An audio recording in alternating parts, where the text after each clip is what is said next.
so sai tu ni chon moi te the nan control pi don chan ya ti han lo nang ma khan lo pi char chal lam bo ya Pui sẽ làm cho nên hết sắp nào ông chọn.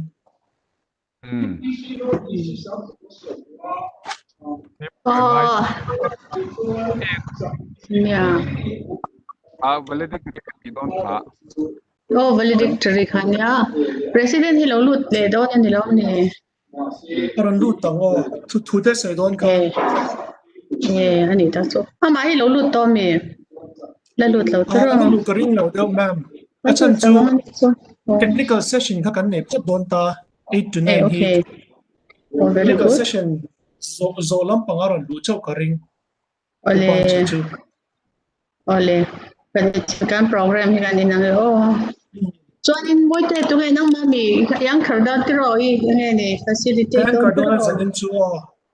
Ro pui so. Facilitator Grace senior rapporteur Ebenezer. Sar ki mache do ni mo janin chu. Very good. Oh, moi te mo restaurant home chuanin in spa kulaya kan program ni award kan don te kha kan member te hi sil athanga tro zirtil to ho hi mo tin I a platform thatje hi sil ve tai la mo an do chuan member ron zom se national level international level akan platform athai me ma te kha sil theina chance in nei chuan mo. Yes, ma'am. Say and then kami international conference kan nei tura khan awat te kan don don awang khanin kan president khanin commissioner le director te po kan lo tel thei jon kha ti ve amoi lo som don ya tro mani min khan Madam. Oh yeah. Yani kan yang zanin chu. National conference. Hello lang ro. Moi te. International conference kha eng tika nge nei tur kha. Moi te khan sia. Moi te nge ni kha ni li chu ni sari tro. Ni sari. Ka te chau ve lan. Ani November. November. Tun thatara hian. Ta chuan award kan dong don ni kha. Kan convener in dong don lo ma parin tin school education khan dong bok don mo. Ti le huna pe jong kan hui vek tong chu. Yeah. Kan nau te ho an chang sila moi te ho. In hazer til tu. Tang chu se lang chu. Yeah. Platform kan nei tha ki mani hela ya po. Tia kan ti ho te chuan an pe te chuan kan director ten re man ti te chuan kar khata voi khati session nei thini la mo. Tu in zo in chan na hun te nei lang anwam ngatang. An sha chak te bin thon se chang ke nin kan lo in ready ngati khan kan chang thin na mo. Kami session ati khan in thil hriat te in zo te in tran pui te intervention te kan se an chu. Imo Yuan pidemin. Oh yeah. Director khan hani in Mizoram team member zong te I tin ko mo pa niya mo ruat bi kom ta te workshop I quit ni ngem Thế member te fualin psychology thầy luôn tốt chất anh mà đi cái director này thì rằng cái này thì chú ever ready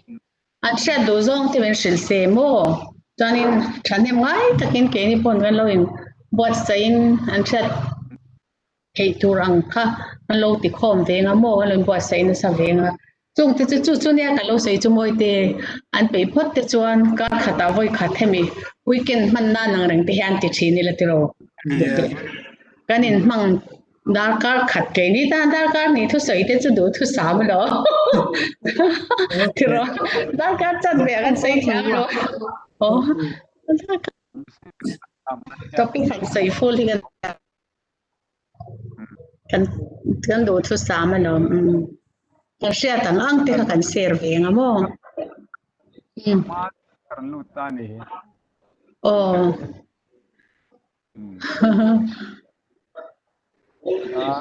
thì time emo ka tan tur kha kan soi nga kan director ti soi choi thiam ania ho thu soi hi thiam a she box siam ho tin kan commissioner te po hi min sil chon tur hin nei tu do na mo chunan man si lo san a hian ti hian weekend ati tai la ti ro every weekend a hian in workshop hi nei yang in anuam go tang commissioner le director kan nei tha box si in hei pi mani ho ti chu ever ready a doctor mình có tin to ho te chu tro moi te ho te po kan la khek chu lo lên ku chu na dia mani areas chu po sei tu kha tam do na mo han ser kha kai ni tan chon nom lu tu do na ani na lo lok pui po ka nga zir tir tu ni mana moเนี่ยที่งั้นตีง่ายสุดตอนตีลงไอ้ข้าวเวทที่ให้ตี discussion ก็ให้อันนี้โม่ลงช่องให้เมมโปนี่เราเรียนทันเลยอันลงข้าวเลยเนี่ยอามาเนี่ยเราโอ้ตังอามาเนี่ยเราไอ้ข้างไอ้ติคานโออันสวยจังคันโซนอันนี้เลยมีรอนโซตังอามาที่นั่นก็จะเล็กจิรติวดันจิช่างติโปโถหูดันเช่นขัดจุดสิกุลขัดโถโปยวัดจำชุมเวทียังบ่อยหูฟูโลบ้างฉันทำง่ายเวหูฟูโลบ้างที่โปกันไอ้คอนฟ lict กันเวทียังที่โปของโซนกันก็จะช่างso itu tu tamang tu personal problem and te and mental problem te family cha zong ngai no man ti zong te po kan soing chu tro thon thu te kan soing a ngot mai thon thu ngai nom deu mi zer til nei tha deu thon thu an te thon thu tak mi lo ram dang wi thil ti dan te mo e khazir dan te pang chang ti kan soing a ti khan an ni point an shwe cheu tho nga member ho pon mo participants ho po kan tir tu hi chu hoi lai tal hi quality hi lo am ve chi na mo Example of change ka siya briefing sa ho sa lo hoi heu mai ka install thay mo sir yeah install thay hey electric pa siya nang lo ba ani po sorry PowerPoint ni yang tro had iron share chin to ni tu na han na ti thei lo ti an ban tro anti chin ti ti chin la check thing enable me enable langก็tu moไม่ได้ต้องผมไม่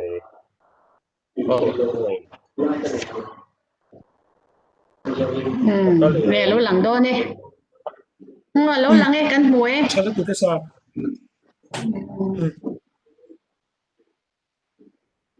alang ni ha sai ro lo nó sẽ ăn phải chả được tụ akan mel hi chu a fakit ne tik kha kan thiam ve to si lo wa mình sẽ đi qua mỗi zum pi tầm đàn không vô nên cho nên cái hành lang đàn kan thiam ve to si lo wa mỗi zum đều pi tiền tỷ lần đàn te khó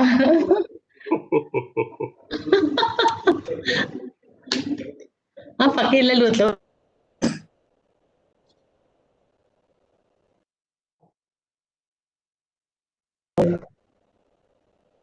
anh nói điều hiểm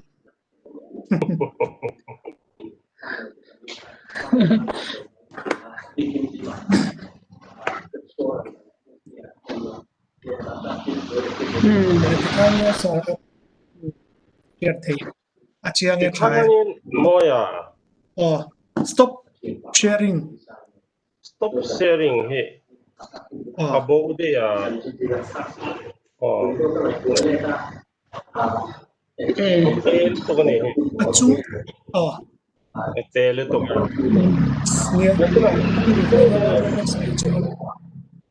ko po mo ite ha a video of day lo ni mobile trainer join a network issue in nilo tura chon la ya para chu nei se uso me hey aron lang birumi karon lang le tai đã khăn network idam zanin chu chamo pukim oi zat Yeah, rantir rất đẳng châu. Hey, oh, có liền lệ có té trong cái lồng ngay thả trên nha. ole hey Oh, hello. Good evening. good evening Good evening. In love with Titi na sabi. Có nghe ngang thằng thích còn phun trên Okay. lục Alam phun ko châu. kan speaker tour po to ni mo. Oh, yeah zandang ai Yeah, kan speaker pa po hi tuệ. okay. Good Ông evening. lâu à, phải cái cái lâu Rothwell mấy tổ, cái lâu Rothwell là. kan ko abini to ter khan zanin kha mizo to soi tu ti deu mi kha Oh, zanin Ờ, chu. mình dâu trồng cắn tê ra nên chúng mình dâu dàn. Giá nên chúng mình dâu dàn. sap trong bat la kha chu moi te khan min nui du to lo a mizo trong bat la la man khele don ni mo Mình dâu trồng bật là nuôi khéo chút đó. Bena omem Ebenezer. Are you there? Bena, ilo yom tem. To mo. To video lo an la Grace lo, Grace. Okay. Có đó nên mình chân đu nào cái chú có thế. Minute. Hun kan la ne. In eo in lo lòng có cái khao. Cái cha lo in com com in làm thế lo, mình lim bộ in com chân mà lo làm khá anh thật là chỉ nó mồi thế. Cái này po hay. Thu sấy mà lo in con thật là lom thế. Eh, oh. Hello, Ebenezer te kan lo ho chu. Mislim in kom tran ma lam an thale rang deu khan mo. Ke ni po lo in kom lo kan in mo ka te mi. Ningat mai. mo ya ka voi sa fian Azoi em ka shelova masefia a. Mo che. Ko le sound ka muffled deluxe. Webcam in mang ve tho bang wen webcam in mang ve tho mi sa. za sam ni pangai na to hello Eh, ni trong nong pon o. Sa khat ma soi.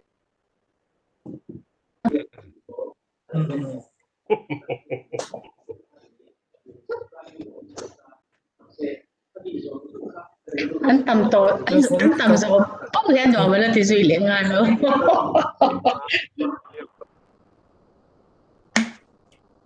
Ai thật thế nhé.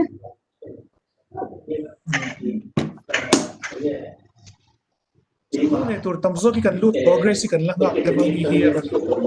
la te winner an loot do na niang ein makeup vel me kan ka ring siri chan vo nei sam bi ke ki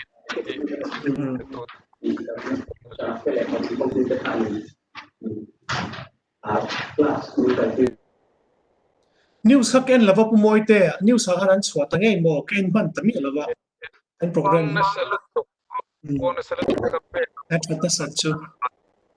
pakhat ai lo mo ek tar ko sam program ni kan nei ve ni ti ko ha kala mizoram me pu te to share le shim ga lo share fm rin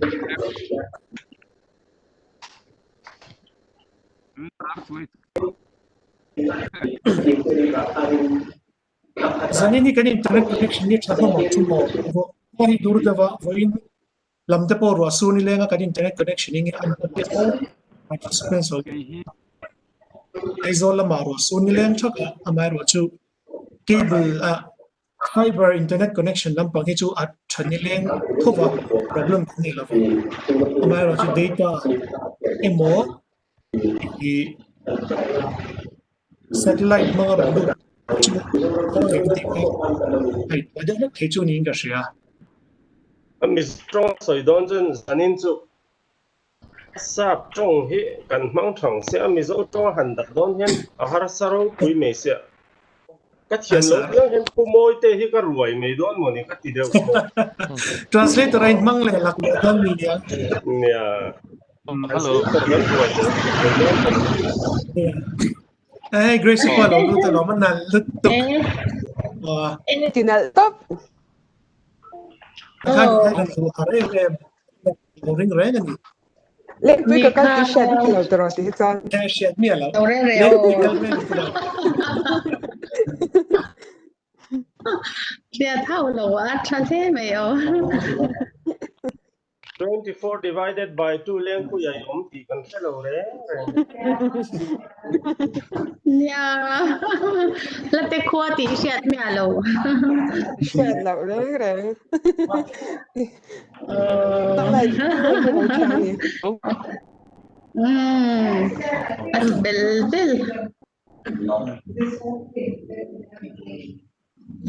Ile chỉ bay ule Chị bé yule. Ayula. Yeah, mai chana hai ko trip chỉ về lúc này Oh. giờ đi na spend ai đó soi tụ cái này bỏ Không muốn cái mà lo me. Nia so ye ti ka o me te mo e te me an audio ro check ka ko ke zo ka tu me ka. Miss MR.EBENEZER Kangsha. It's Kangsha. Everyone line. Kaptung siya them. thì Miss Kangsha ka online. Chima chang kan online to Kangsha ko ka. Mo kan trong hi.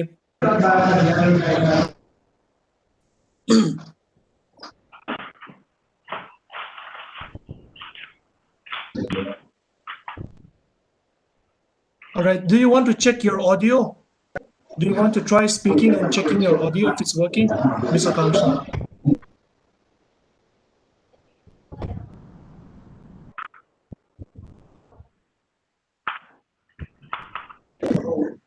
So when we start the validatory program, I will call Miss Akanksha first, Yes. and then after Miss Akanksha, I'll call Mr. LALFAMKIMA, right? okay Yes. Kakao tango We'll start in becho. about 5 minutes, all right? We can start with the program in about 5 minutes. We'll wait a few more minutes. Relative kan hak lenga chon manit nga vela kan tan don nia. Zanina kan program to pun kanon thing to member participation at thale maya I kan phura khop mai. And as we have mentioned before, our session tonight will be held in Mizo. The technical session will be held in Mizo, but the valedictory program will be held in English. All right. Kan technical session hi Mizo trongin kan mang do nga John valedictory program ero hi chu English in kan tivet thung do nia. Chone zanina khom pui mang ni la chuan in khom pui triak zan kan tiang ha lo thleng der to meya member te po kan thanema feedback te kan dong chang thavion ya lo mong kan internet connection do to sam mm para kan I puiten kanon ti sam thina I connection chiang lo kara kanon lut non le voi li voi ngar lut non chin ta po kanom ti kan sia chutiang khop chuan participants ten thanem kan ngaya lomum kan ti tak zeta organizing committee te chonin zawai chunga lom thu zaina atharin kan soyani so kan program kan chan mayan thu engengamo han puan ve ka duwa ekhleme akhian INSPA Indian School Psychology Association na conference man turania chumi ajon Mizoram achang hian award dong kan omnol meya INSPA Awards 2020 tia khan chungzi nga chuan INSPA Educational Excellence Award hi Department of School Education Government of Mizoram in kandonga hemi hi tun kuma workshop voi thum kan organize na anitoa chumia abel khom chuan participant hi azawa in mi sang khat zanga vel kan ni in ka hria ka hre swalo chuan higher level a kan chan ma sabera high school a kan tile chuan tuna hian middle and elementary level a kan tile ni chumi chu kan thora Department of School Education Government of Mizoram te malakna le collaboration kan nei na kha I award kha andong ania an cha chabera ni ti kha mi kan lo shiat vetan kan se do shima chana dot le a chuan Shri P.A. Sharma Best School Psychology Trainer Award hi Dr. in Pariral te State Convener for Mizoram in adong bokani ani hi Dr. in Pari kan State Coordinator ania nakina hemi kan workshop apo hian coordinator ania chuan zanina hian workshop report ani hian aron pedona nakina khan kan lo movek donia chuan Professor K.V. Kaliappan National Champion Award for Undergraduate Students. He poster competition ania undergraduate zilla titana poster competition board saya chuan Pachunga University College first semester zirlai Maryland la shwai zel chuan loman panhina atong bokani khaka Mizoram mina tu kuma award kan donte ania hei Mizoram chapter hi kan siat swalo chon tun kuma tangkhan omtran kan nia amai ro chu kan state convener te malakna zara kan che chakhle meya education department lampang te pon milo phut puya PS thari le pu james te chunga pol lom thu kan se takme wani ti khazalina karon soile do shumshumani ya alati khan kan technical session lampang kan du pon to ba zanina kan technical session a kan facilitator tur hi Grace LALKHAWNGAIHI Assistant Professor St. Xavier's College Lane Pui ania chuan kan rapporteur hi Ebenezer LALDUHSAKA ani dona ni ani te hi kan member active tak tak kan nia Grace page chu meli nizan masalam pangapo kan lo mo to a azai em azai na po ne so takinaron facilitate le dona ni chuan kan uni Grace ni na khan hanlan chhong ta ila introductions vel taka han neila thange Grace Dr. Caesar Tanmoya kalome technical session top na ber avoili na kan lo thleng ta der meya mizawain kan lom chewa kan ho du te po he zanina anron tel kim hlein ka sha a umoi te poron lang thei to he mel kan hu wangang karin ani hi kan shwai tu te zingami ani awang hian thil tam takhi akal china thil soite kan lom em ni ti kha kan soidu ani zanina hianin kan soito angkhanin mizowin session hi kan conduct dona zanina kan zir ho tu rahi role of teachers in fostering mental health and well-being ti ani a teacher te lamina no pangte rushisel na konga te khang shanga khanin kan chanpui theinan enge tenge poimo ti te kan speaker hena changhan kan ngai thanga zanina kan speaker tur hi Professor C. LALFAMKIMA VARTE ani a kan shito me thea ani hi psychology department Mizoram University ya professor ani tin achanchin tlema zong hi han soitaila ani han MA ne hu changin azawa tin PhD hi Mizoram University ya azawa a specialization hi research methodology ya ani a scholar te pe chuanin kan ron ber hi ania ani hi kan athuron te kan ngai poi mo hle chine ni thiam ni tin experimental psychology le social psychology le cultural psychology hi a specialization le ama po tuina ni a tin research paper kan ti angchi research articles hi somni panga a publish to a tin research project national level UGC ya pakhat tin ICSSR major research project hi pahni anei bokani tin PhD zirchwaki ama hnuai hian mi pangan to a tin MPhil po hi mi pali zirchwakan omatuna hian hnuaya PhD scholar tam tak an la oma MPhil te po stiang bokin a super ani na a supervisor hnuaya to na zirmeki an tam tham tak an bokani tin research experience hi kumsom pariat chunga nei to a teaching experience pe chu kumsom ni pakhat lai nei to ni hemi tuna kan association Indian School Psychology Association kan ti han life member ani a tin association dang antinan Indian Congress, Indian Science Congress ti te, Indian Academy of Applied Psychology ti te, Indian Psychologists Association of Northeast India ti le, Mizoram Psychology Association ate member ni in ho tu ni na boy mo tak at sila ni ti ka kan soy masado ni. Ituanin kan session sung hianin tihan kan ngay tlamok mo pa nga zo na kan neite izanda nga kan ti ang book hanin chat box sa hianin kan nunda may nga ituanin atopa kan speaker ni na zo na tehi kanin zo sa nga kan siya swak thedura nga yang Professor Famkima tikan huni ko ta to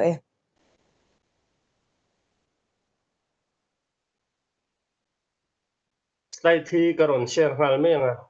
ale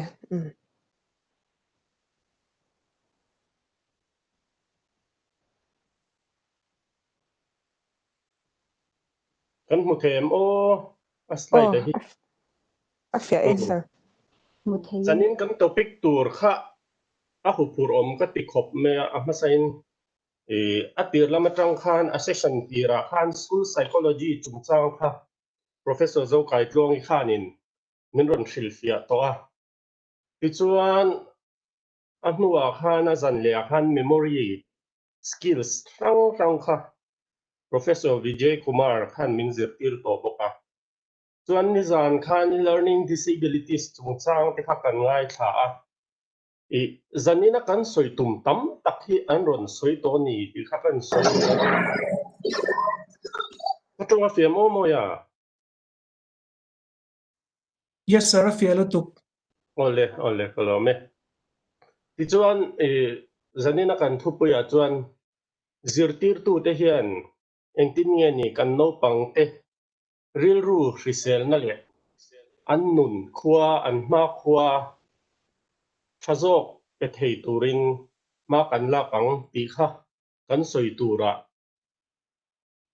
an ron ruat chuania han soi tan muk mela a ma sabera chuan enge ni ril ru hrisel na chu han ti taila ril ru hrisel na ril ru hrisel ti hi thil soi em me nia mental health an tia sap tongin amizo tong hian ril ru hrisel na ti me a ril ru a hrisel lo na a hi chuan kan khrefia em a ril ru a hrisel lo na nei ringot hi ril ru hrisel kha ani si lo wan chu wang chuan kan no pang te kan zirlai te abikin elementary kan ti primary le middle school te henga kan no pang te ril ru hrisel na pe thei tur chuan enge ni ril ru hrisel na chu ti kha kan hriat fia apoi moin ka hria a chu wang chuan ril ru hrisel na chu ril ru a hrisel lo na nei lo ringot kha ani lova ril ru hrisel chuan a zirlai te thatak a zir thei turin theina ama anei tur ania tin chu baka har san na chi rang mihring in kan tok thina har san na tok lo mihring kan om lo ani mizo hlasiam tu phei chuanin enge ni har sat na tok lo rong bol tu anom lo an tia pathian hla kan hriat a han khatiang bok khan kan no pangte po hi nun khonuam tak pek tomin nu le pa te zirtir tu te khotlang in thei tok chhuat thin mai langin har sat na rang an paltlang ve ngai thina chung paltlang thei tura har sat na tlang pui mitin ten kan ma chon paltlang thei tura an mania thei nan ne te nga ya tin chu baka mi hring chu a hu howa om khom kan ni a midang te zinga thian te zinga mi ti dan phung om ang tok mi rual pol tok amoi tok buai pui ngai lowa om thei tura an mania theina an nei kha angai ani chu ril ru hrisel ten an mamo chu ania chu ril ru hrisel an nei chuan an tan an ma khua an mani ina anin buat sai na baka nu le pa te zirtir tu ten kan kai khoi na kowa an khovela an ma khua te a thazok an nei theina na kan buat sai thei dan tur kong min ko mu tu alo ni don ni i chuan sel ma kho eng zo nei thei turin no pangte kan kai roi hi apoi mo tak zetani ti kha kan soi ma sadua hei ale mai han buk na hi kan hua a in buk to nu hian ril ru fisel nei tur chuan no pang kha alo in peidon chau alo ni chu mi ril ru fisel ane hnu chuan ma kho thazo nei thei turin ake apen theidon ani ti kha voin kan thupui masa chuani chuan han en taila ril ru fisel lo har sat na tla pui hi mihringa hian alang hma em me a kum som pali an ni hmain mipui population chan ve vel hi kum som pali an ni hmain ril ru lama har sat na nei te chu aron lang a chan ve a aron lang to a za som sari panga vel zeta hian kum som ni panga hnuai lama chuan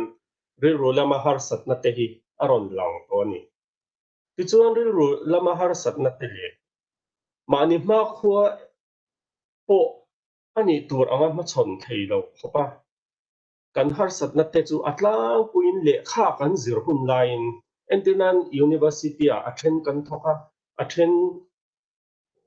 primary school ate middle school ate high school ate higher ate college ate kan thokani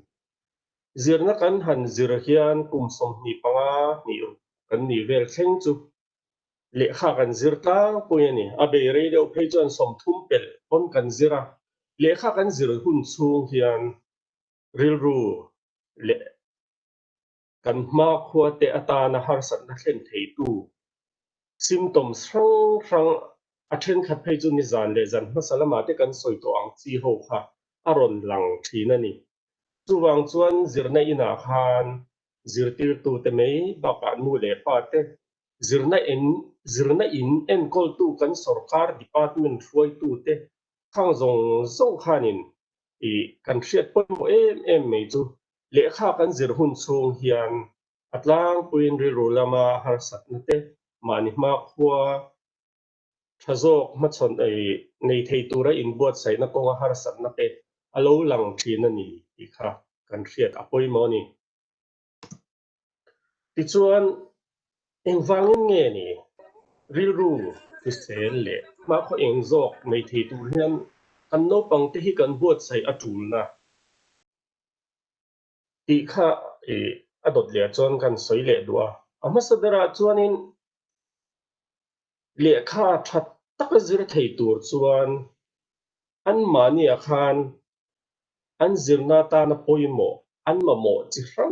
rang han alis han siam don tai a sei em mai ni a thil tam tak le kha zir hlo tling tur hian kan ma mo in karinga zanina local ho te po hian tam takin mi hlo tling tak in ni in mel te po kan hua in ming te po kan thria then chu khatiang khan har sat na tam tak al tlang to te in ni i kan thria in ma mo te kha han ngai to don ta angila tlem te chau ka soi langanga pakhat na chuan in chunga that taka le kha izir theinan tak sa frisel imamo tul mi tin eile bar le izir lai tan imamo ile khabu I uniform atul tam tak school kalkong huai tu him takat school khen tu him taka huai hole tu zirtir tu poi fel tak te khang chi rang le adang tam tak khama moi ne ni chung chu kan pek phot lo chuan no pang te khanin an khovel eng ril ru fisel tak le an mani ma khwa thazok be sei turin an ma chon theidon lawani chuan apani na chuan an mani a hian har sat na rang kan soi tong khan mihring nun phung pa nga ya chuan har sat na tok lo kanom lawa har sat na tlang lon mitinin an to tlang puite an zirna tan le mi man tlak zok midang te tana mi tangkai an ni theina nan in buat sai na tur kong har sat na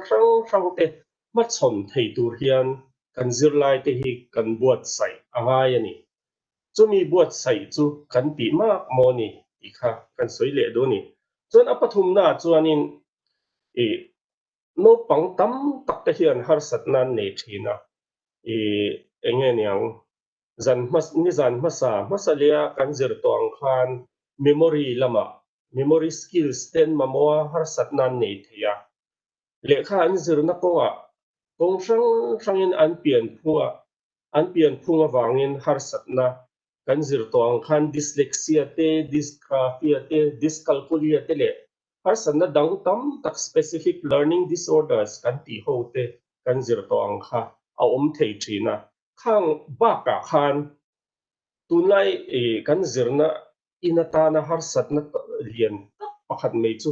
tunlai no pangte hi an fing to an thiam to internet facility te khovel bun sang thil chi sang an hmuhem to boxia no pang thei zual kai huai an ma khuwa ke pen pui har sa em to meni a thiam lo tran pui a har sat luk bokin thiam fal ho en kol hi a har sa em to chu wang chuan khang anga an mania har sat na thlen thei tu tur a thiam lo te ta na har sat na om theiang bokin thiam fal lu tuk te ta na har sat na ril rulama har sat na te an mani ma khuwa ngai to an be ti dong thei tur kong sang laka kan ven kha oi mo em ani chuan a top bera chuan a thu pui hemi engwang nge ni an ril rule an ma khua beise omzok nei thei tura kan kai fuai a tul na tia chuanin an mani a khanin thiat na mani in thiat chian na ka phak to ka phak lo te ka ti thei om to om thiam te ka ti thei lo om thiam te an mani a thei na thara zel buat sai na zir tir te chu ba ka chuanin an mani a khanin mani in ring to ka tan pui an ngai huna tan pui na zon thiam dil thiam tan pui thei tu tur hriat thiam kha an ma mo em ani chunga tan chuanin at entinan zirna lama har sat na bik nei a nu fum te irlan na lama thiam bik lutuk ho ang chi te engtin nge kan kai fuayang engtin nge kan puyang ti kha kan ngai tua tel angai bokani ti chuan azir tu te chu tu te nge niang tu te hi nge kan no pang te ti hi kan zir tir tu te ta na kan hriat mak mo nin ka hria a pakhat na chuanin enge ni learning kan ti hi a mizo tong hian da thiam hi a har khop me lekha kan han zir ta lekha zir chu education te kan tia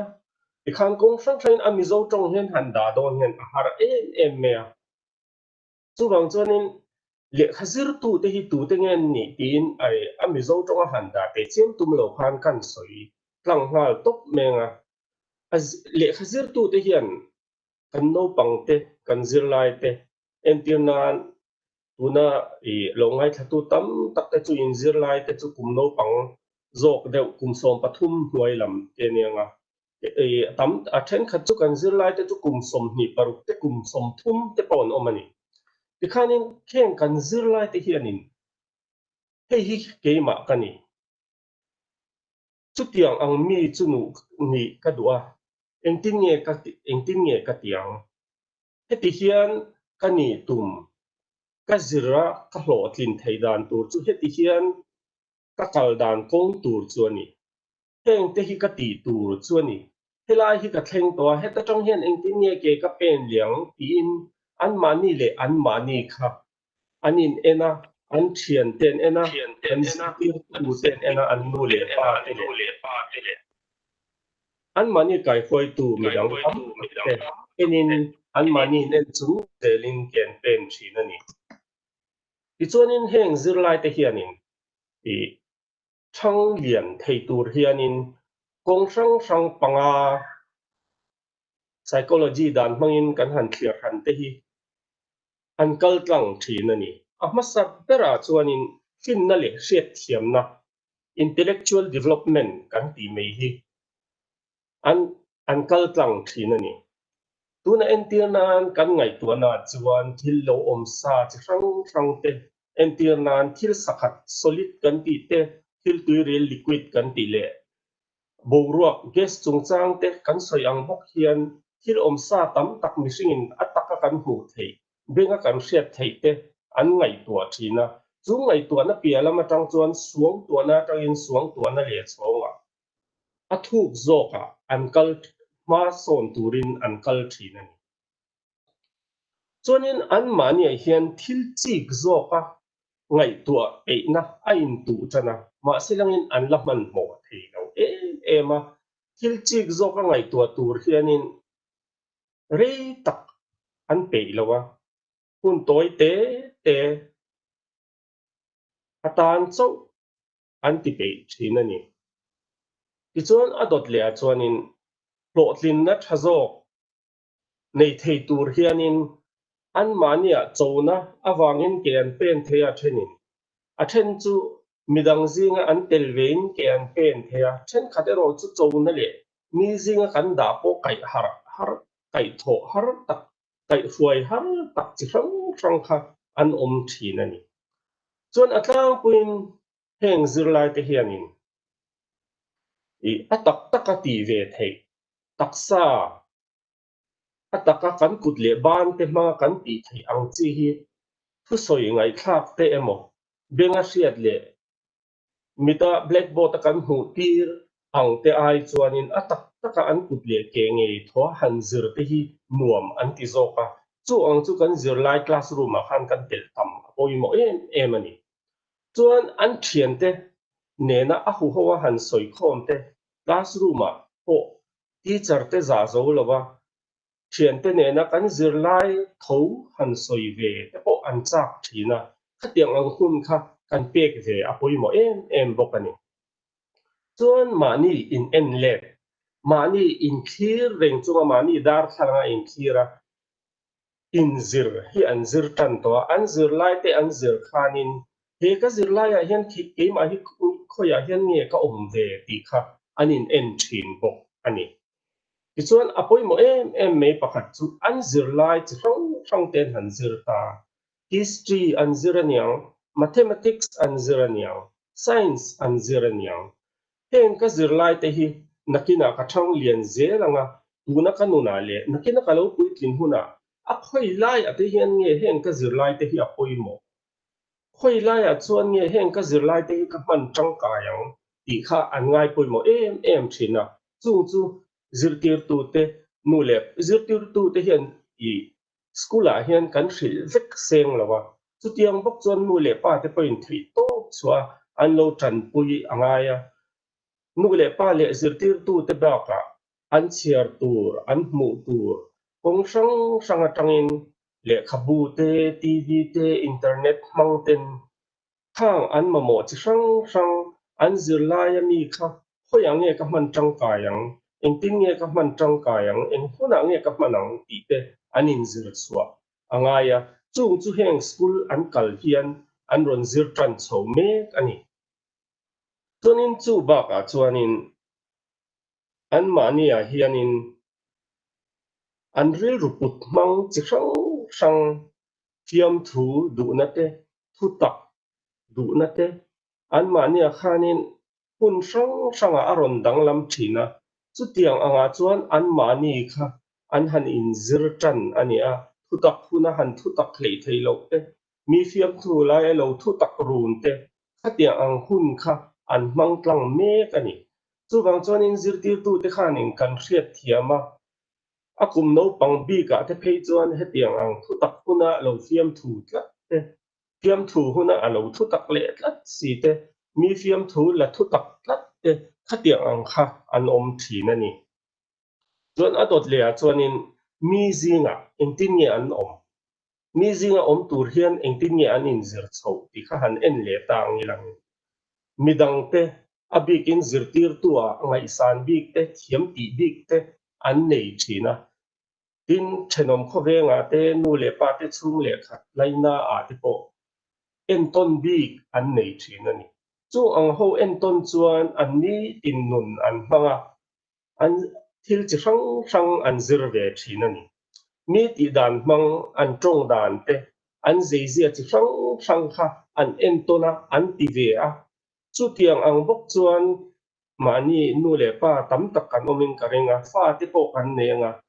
mi tong kam te mi ti dan mi chet dan an zeizia te an zir tam tak angin kan fa te chen khat phi chu sa phla te mi zo hla te nam dang hla te eng tiklain nge an thiam po kan thet lovin an hla chi sang ten lo thiama an lam dan chi sang an ti dan chi sang te an lo zir thiam em thina khatia ang thil chi sang zir kha nuam an ti ni kha ang kong sang a khan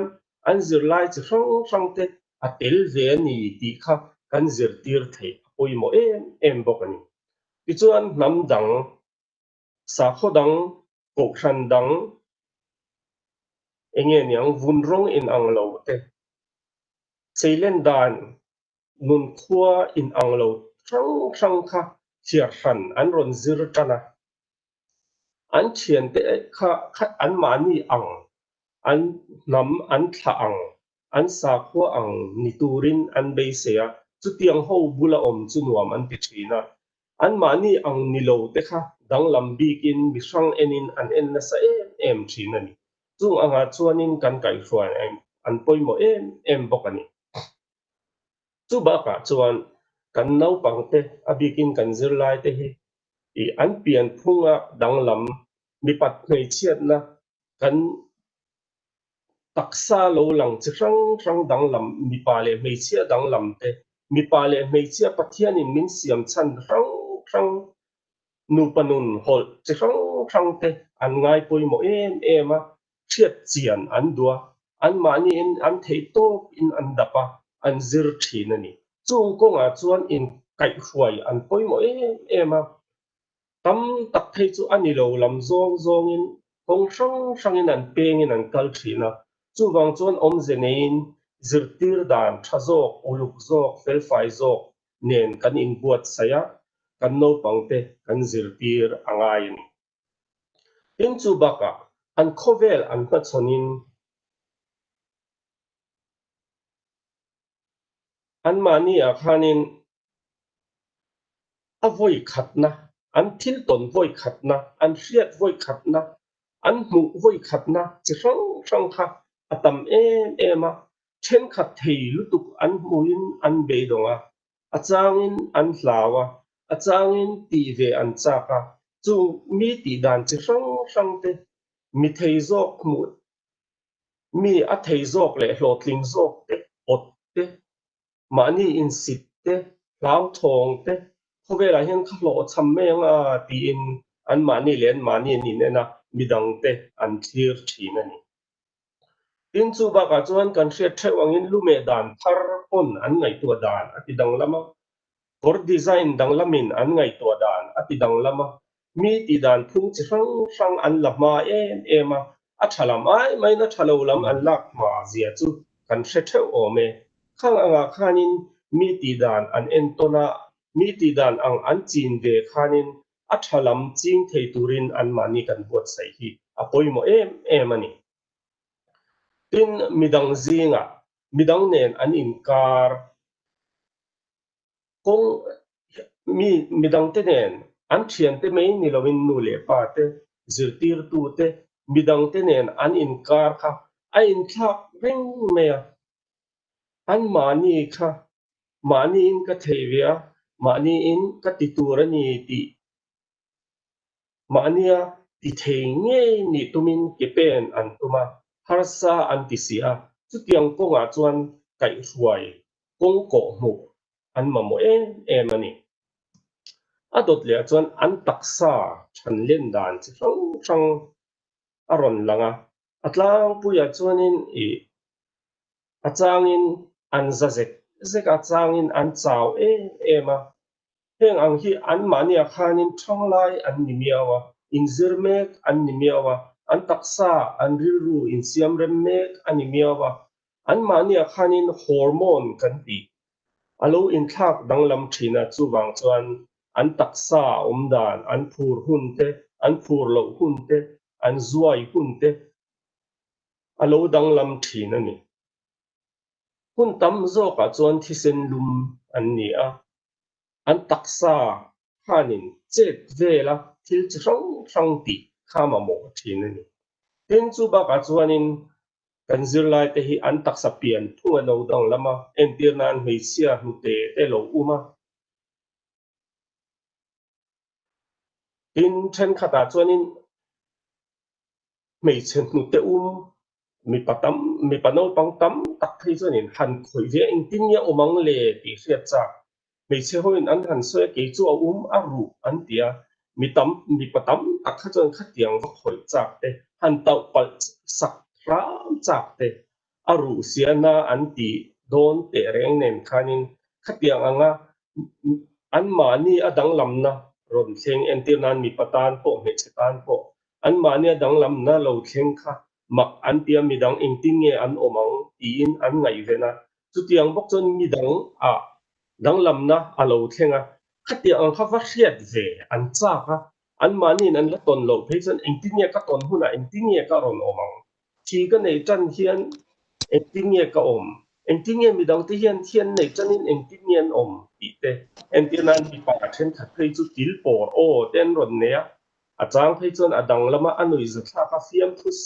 ho na na han man te po cha om thin ani khatiang ang khanin bidang te le mania dang lam na chi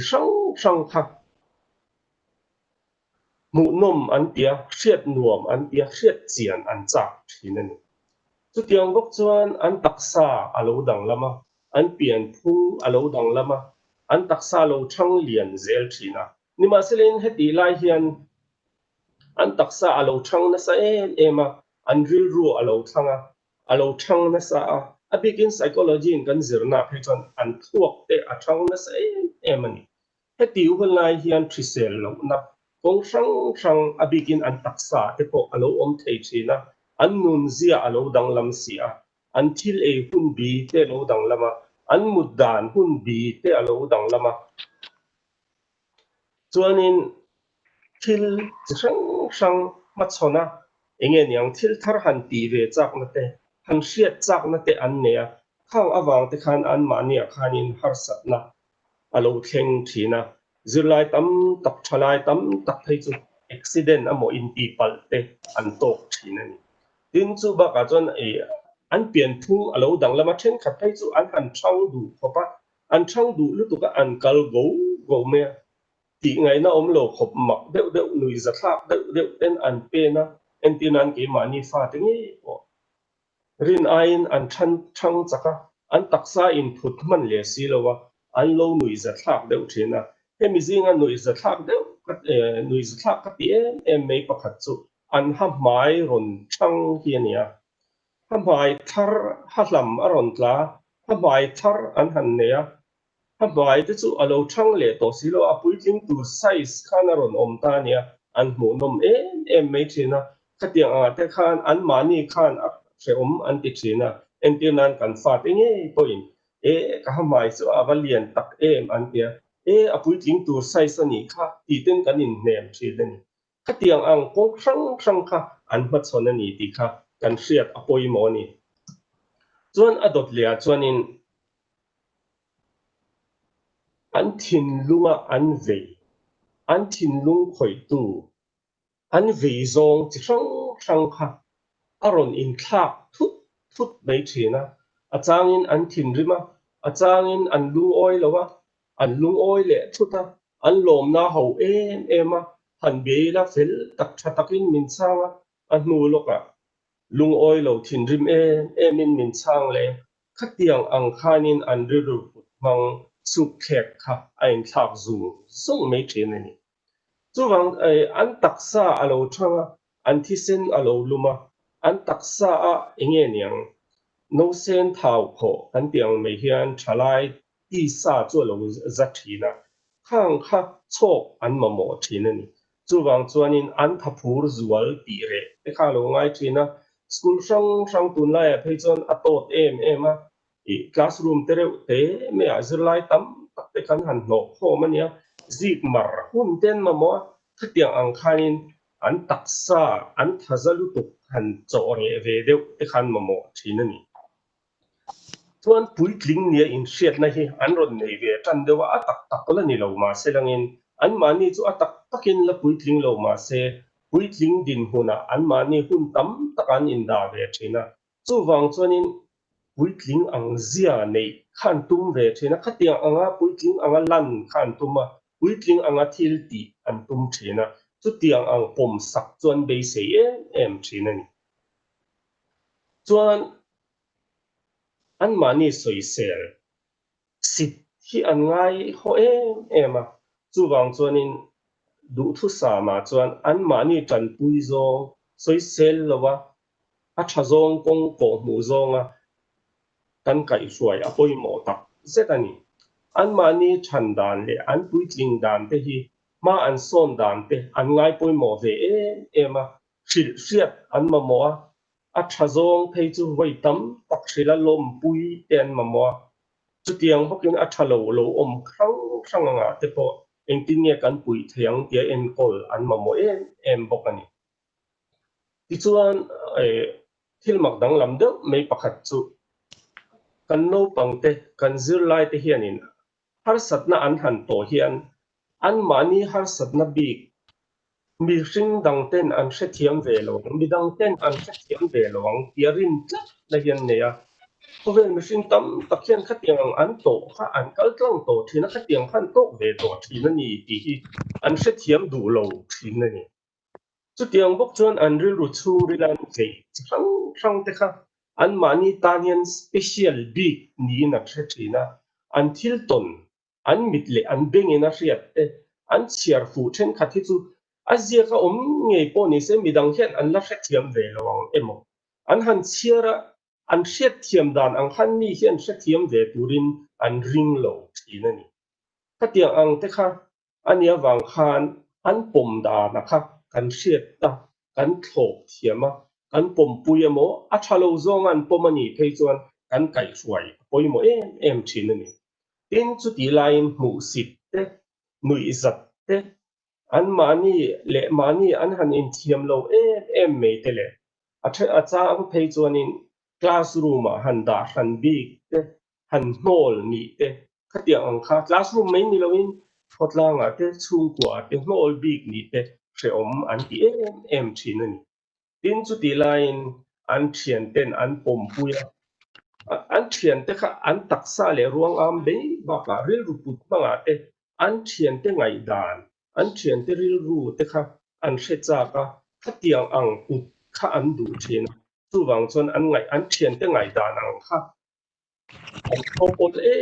me an thian te khatan thian sual ten an hruai thian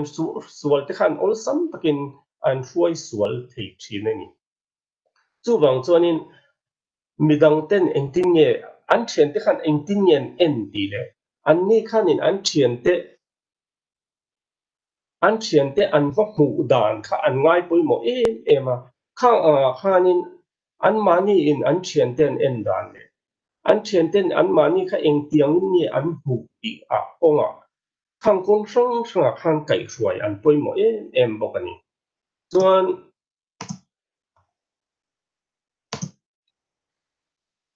chia le tha hriat na konga du than na an nei dan sang han soi leila chia le tha hriat na konga hianin mihring te hianin ngai hlut zong chi sang kan neya then khat chuanin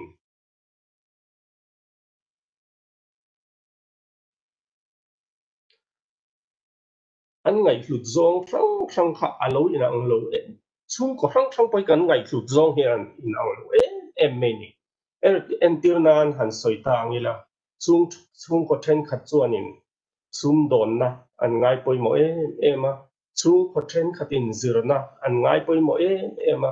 chung ko then khat ero chuanin khotlang ten ngai poi mo chung ko then khatin ko ran an ngai poi mo chung ko dang le chuanin en tir nan engen yang zirna ten ngai poi mo sports ngai poi mo ten oma khatiang ang khan chu gwen kan ngai poi mo sang adang lam ang bok hian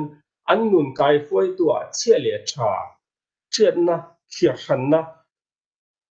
kai ruai na konga khanin en kol an ngai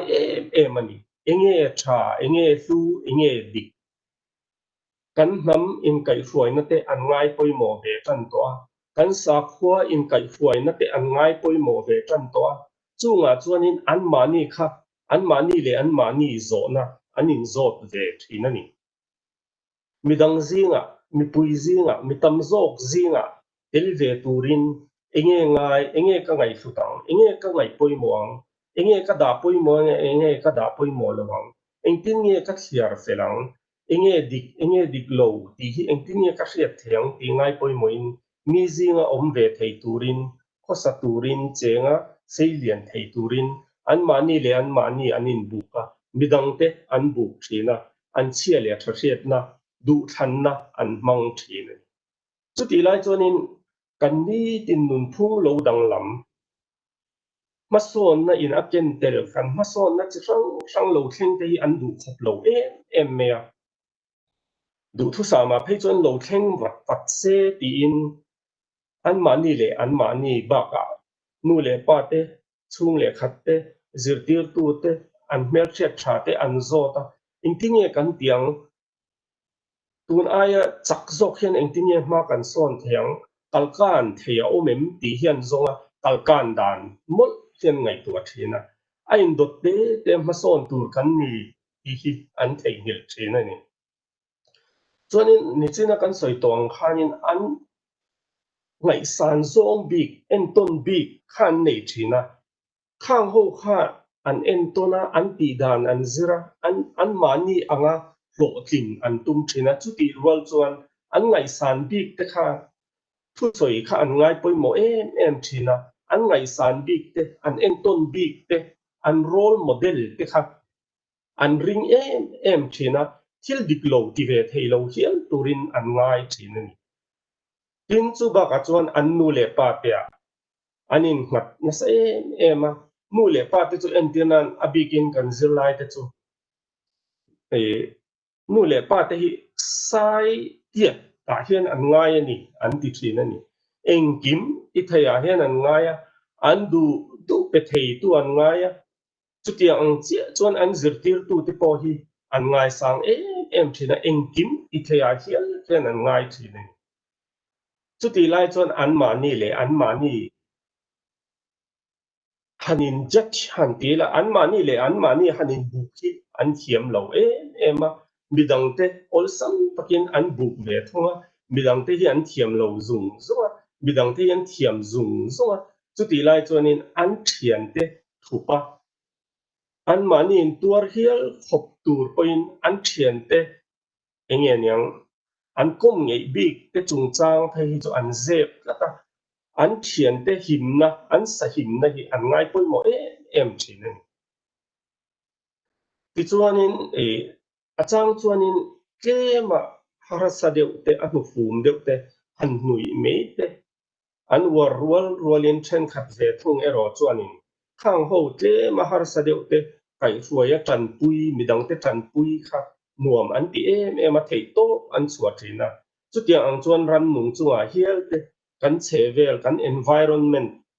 atana thazok turte an ngai poi mo ve em to bok ani chuanin an mani a hianin danglam na hrang ma azonga zain karon sui thei don lawa entinan tuna milema ron langa hianin kan thuak lo than dan hi ron langani kan thuak than dan hi abikin cognition kan tia chele thashet na khovel ti la afia ber ome cognition kan ti hi tuna entinan thu kan soi me lai hian kan ril ruwa kan thu soi te kan ron kan ngai to cognition ti chu kan lo ngai to ta ni chuan ke mania afia dan ang tur chuan cognition kha kan thuak kan thil hriat to sa kan memory om te nen kan han bet rema eng ber he hinge niang kan pia ke ma a chuanin kan soi fiana chuan kan chiale thahriat na khovel khatita me ni mitin mei khan mimal tin hianin chiale thahriat na khovel kha kan nei ti na ang ani chu psychology kan zirna chuanin hriat na chi hrang kan nei ta mit atanga hriat na kan nei te beng atang te nar atang te kan vun kan han khoya kan riat angte khatiang khan kan le atam ten riat na kan nei chin ani thil engemaw kan han seta kan han tong ta kan mit kan beng te khani enge ani tak tak va khefia tur chuan riat na tuan tling nei tur chuan kan riat to sa te nen kan bel boma enge ani ti kan hril fia angai thin ani chu thil kan mit le beng te kan hnar ten aton chu sensation kan tia ti chuanin kan hriat to sa te nen kan han met rema enge ani chia kan han hril fia khan perception kan ti ani tuna kan soilai ne cognition kan ti hi cognitive function kan ti te hi enge ani ke mania aron fia chia khan perception chu lo ni ta tuna thu kan soi mek lai han in thenoma ar khuang me thea kan thenoma chuan gay style an kat me thea le lama chuan kan fa ten min lo aw reng me thea thu kan soi ngai to reng lai po hian in kan attention pia lama hian thil dang tam takalo thenga a thin chu kan ke avot ngoi oi oni me thea khuate an niam dewa khuaten han dur dewa chen khat chu fenin kan chal sama chem pheleng oniam thil tam takha he kan chiale thiet na khowela hian tuna kan ngai to me ba ka hianin a thin ani chung zong ngai to chu kan chiale thiet na khovel kan ti me cognition chu lo ni ta ni he kan milema hian a sen hi kan hu theyang hian mihring kum khat kan mi vel hian kan chiale thiet na khovel chu a than wang lai ber ani ta kum alo upazela kum sompali sompanga velak chuan kan chiale thiet na khovel thandan kha alo tok to kan thuak hi chiale thahre tur chuan a in pe to midang tenen kum sompali sompanga kan ni hnu chuan midang tenena kan interaction midang tenena kan in biak podan kan social environment kha khanin ma aron son ve to khatilam kharon thang to chuba ka chuan ni china kan soyang khanin kan du thanna kan chiale thriat na kan moral development kha aron in tan to thinani ti chuan han ngai to ta angilangin tuna kan zirlai te hi an thuak thang tura a in buat sai lai hun tha zong an mania a foundation kan pek hun tur an thuak lo in siam rem lai me hun ani kan zirlai te abikin pol sari pol riat an zir chho theng me hian hetiang ang huna hian an omani ti kha kan hriat a poimo em a an thuak kha atak takin a thang me ka in siam rema an enge niang kan sel chi rang kan thuak mi te kha a in zom khoma an in tha an in siam punga an thang lian ani ti kha kan hriat a poimo ni ti chuan a dot le a alang sar zol pakhat kan soi le du chu melatonin kan ti mai kan mut ti chuak tu hiani no se na chuanin tam tak aron chuaka tuna amilema kan huang hianin nau piang hlima phei chuan anasa ema ti chuan aron sang hloi me a kum som an ni vel thleng hian awang lai a thleng ani chumi hnuah chuan aron tlem tial kan hriat thawangin tar ho phei chu mut an mamo tlem tial to ni hatiang ang khanin kan ni tin nun phung kan mut hun kan tho hun kan cho e hun bi min siam sak tu ke mania hian sana hi omani chu sana chu melatonin kan ti mai hormone hi ani chu kan mut chuak kan tho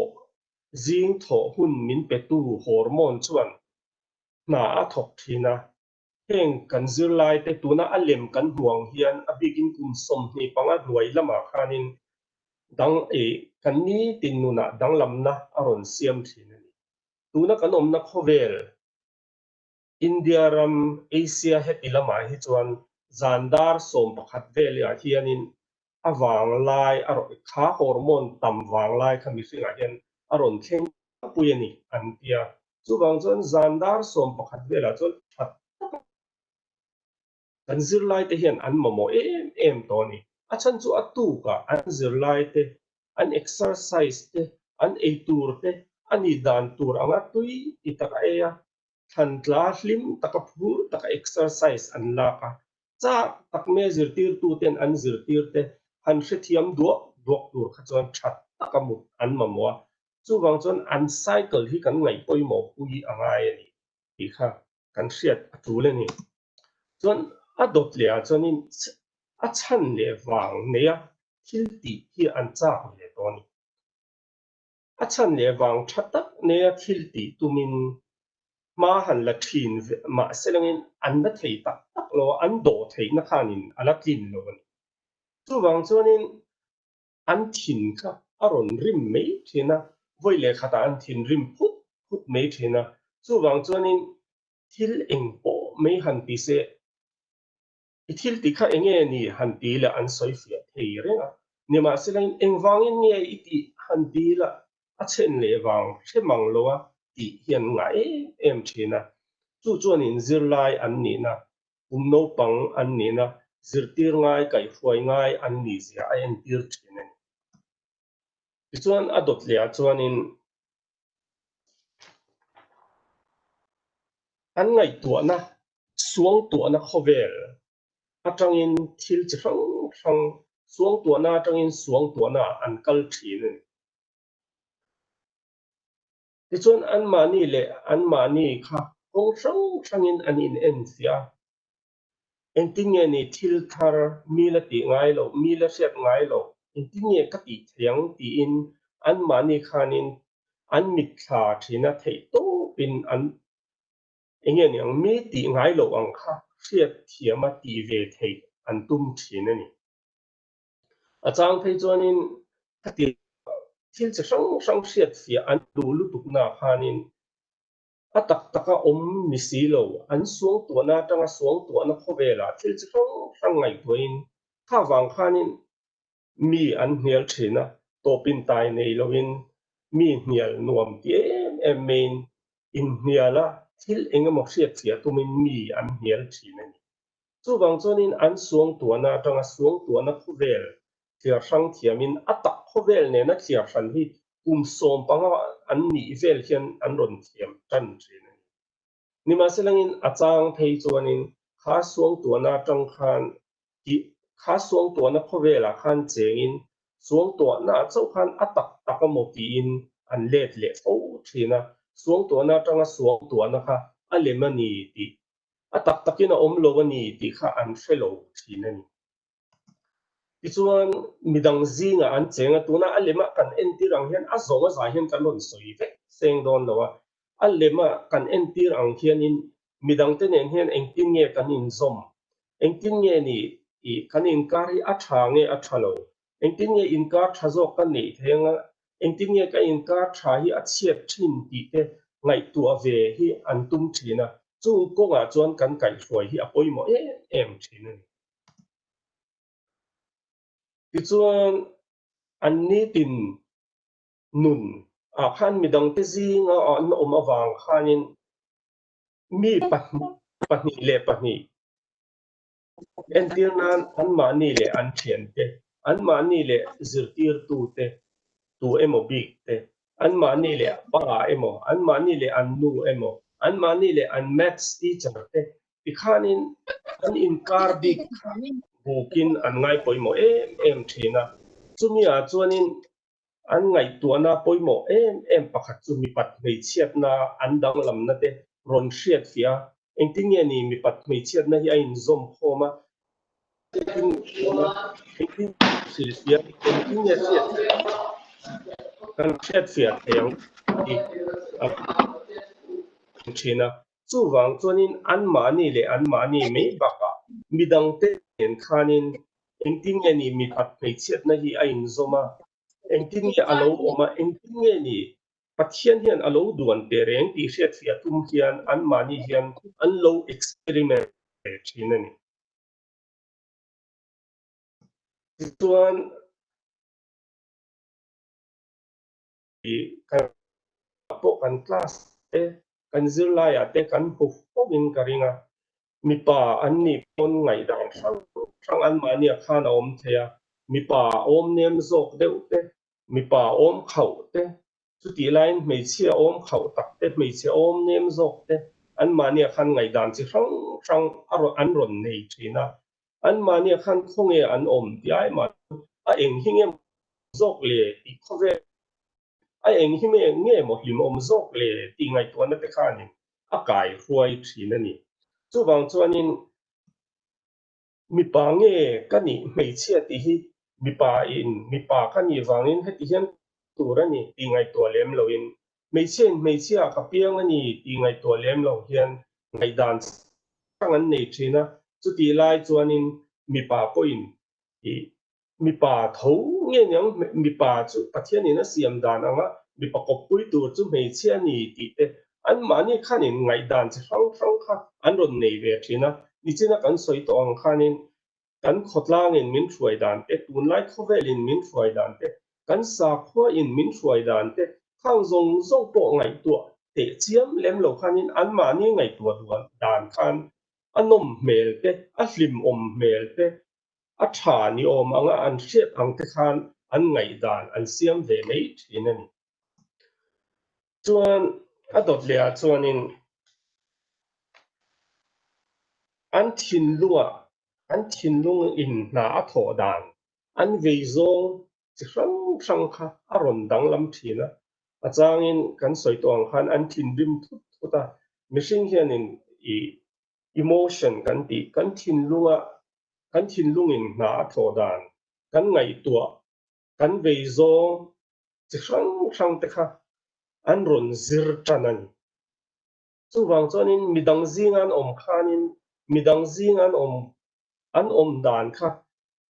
a hlim om nge ni a thin rim thak nge ni a ten om nge ni a huat thla nge ni a hla om nge ni ti te kong hrang in ron bu kha a takin an zir tan to ni kan zir lai te hian chu wang chuan an mi mal har sat na te an ril ruan thil put te an thil ton thar chi hrang te kha an mani khanin adang lam bi ka chu wang chuanin engtiang in nge ka ma chonang thin rimin ami ka ma chonang lungoi lovin ami nge ni lo takin sim takin ka ma chonang ti te an ngai tua thina chu wang chuanin an mani khanin a sap tungin han soi le thini la an mani le an mani kha an in experiment a an mani khan eng huna thin rim tur nge nyang a changin an thin rim ma an thin rim na thin renga khan an thin rim le du mia lowa ti khan an mani le mani kha an in zir thina ni ti kha kan thria ta poimo le ni ti chuan an mani le an thian te khanin khatiang ang hun hrang an ril ru suk thek an thin lung suk thek an ngai tuana an vei zong suk thek thin rim na te lung oi lo na te hlim na te lom na te emotions kan ti chi hrang kha an mani le an mani kha an in zira chu tiang bok chuan thian te nen an in hril fia tona engtin an mani a thaw dan kha an soi howa an zir tlang ve bok thina chungang a chuan kai huai kha an poimo em thina ni ti chuan cheu hi chu a soi khom hian nuam an ti a an soi howa ti chuan an lung oi ve mei thina ni tuai ti dan takamo mei chia hi chu an in so thian te nen an soi howa an in so rem ve mei thina ni an ti ani mi pa ve thung ero chu an mani ngai dan khan nei ngal me thian te soi ho om ve mang lawa a to pa chuan a chang chuan in mi pa ho hi chu an in sual le nge thina ni chuan in a baka chuan in an chia le tha hriat na eng hinge ni hlu eng hinge poimo ti kha an ron zir tana ti chuanin hetilaya ka soidu poimo em mei chu morality chia le tha hriat na atana du than thei na hi ziak amo mi soi hriat amo zir chua chi ani lawa Aristotle la chuanin chia le tha hriat na kan ti morality hi chu ataka mu a zir chua chi ani atia chu wang chuanin zirtir tu te hianin chia le tha hriat na du than na a tha le a chia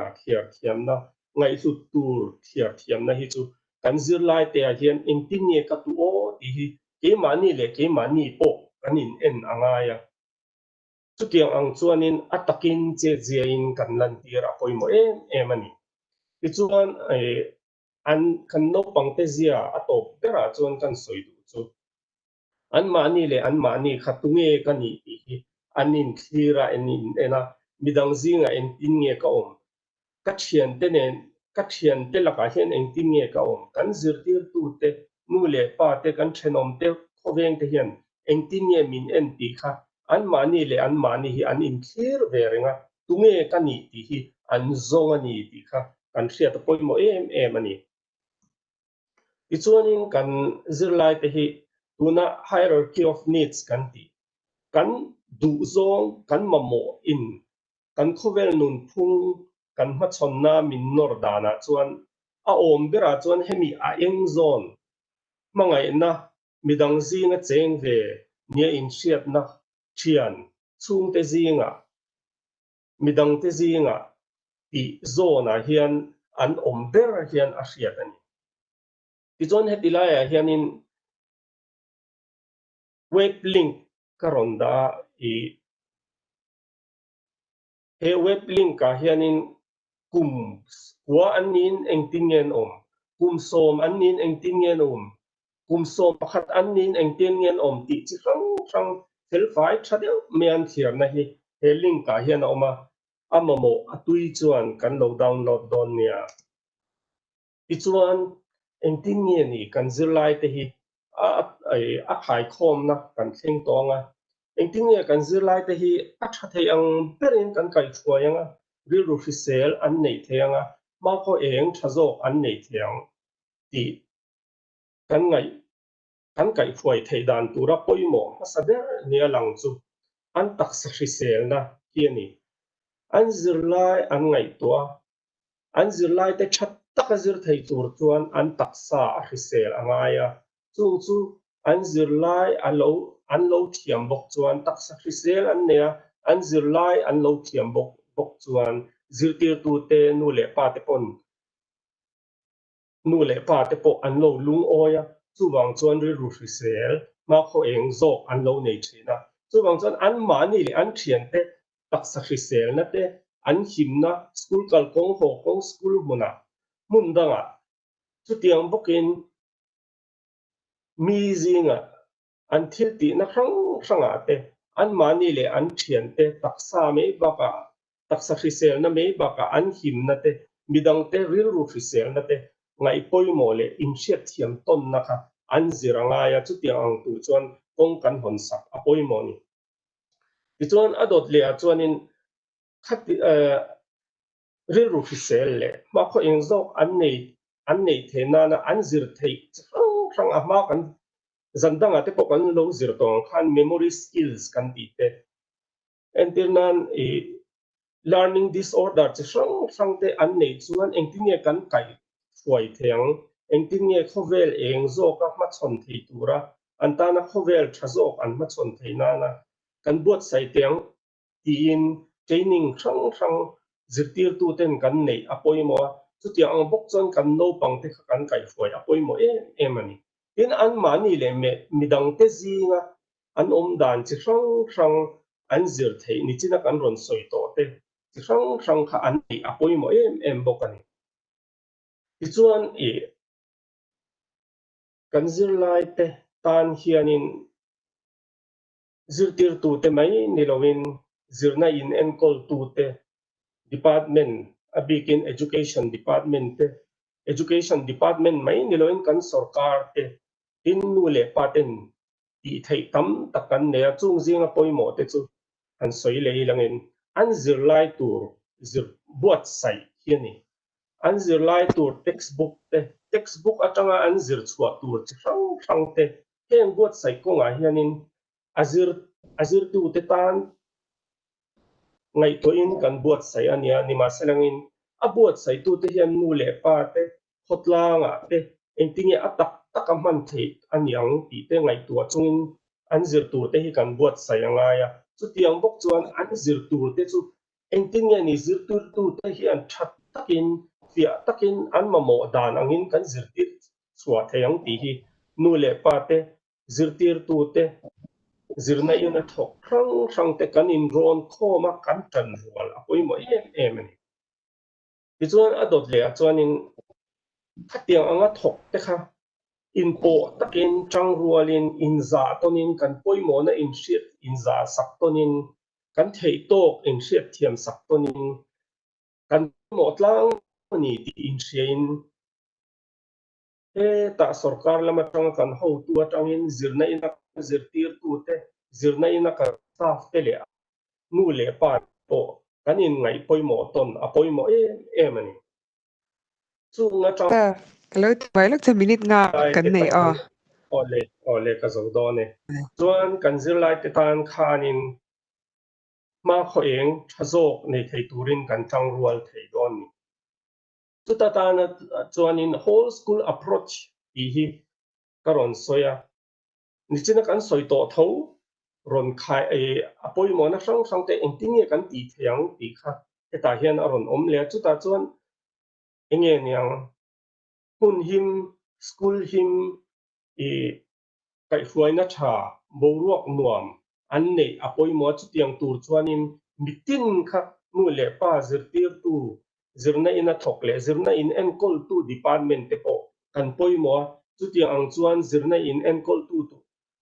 khang ho zong zong khanin kan ngai dan kan siam na konga an zir tur te kan buat sai na konga kan kai fuai dan konga khan kan poi mo ton cheu ni ti kha kan siat angai ni chuanin heng kan no pang te hi engtinge ni an mani ina har satna an ma chon thei dan tu ti hi atop bera chuan karon soidua mimal in kara te midang te nen kan in kara te mi zinga te khatiang anga ma chon thei tur khan kan no pang te amal malangai toin training kan pek angai ani har satna nei lo te training pek kha ngai lo har satna nei te kha kan ngai saka training kan pek angai thin ani an in zirna ina mi zinga an him turani chutiang bok chuan an ni tin nun thua classroom chung mai ni lawa school a mai ni lawa an ni tin nun thua khain nun thung thazok nei thei turin an in zir apoi mo bokani an mani an in ngai poi mo angaya an mani kha midang titan an tangkai an poi mo ve ni ti kha an in sia ta poi mo kan sil sia reng angai bokani chuanin atop bera chuanin tuna hian Mizoram chunga hian zirna in tam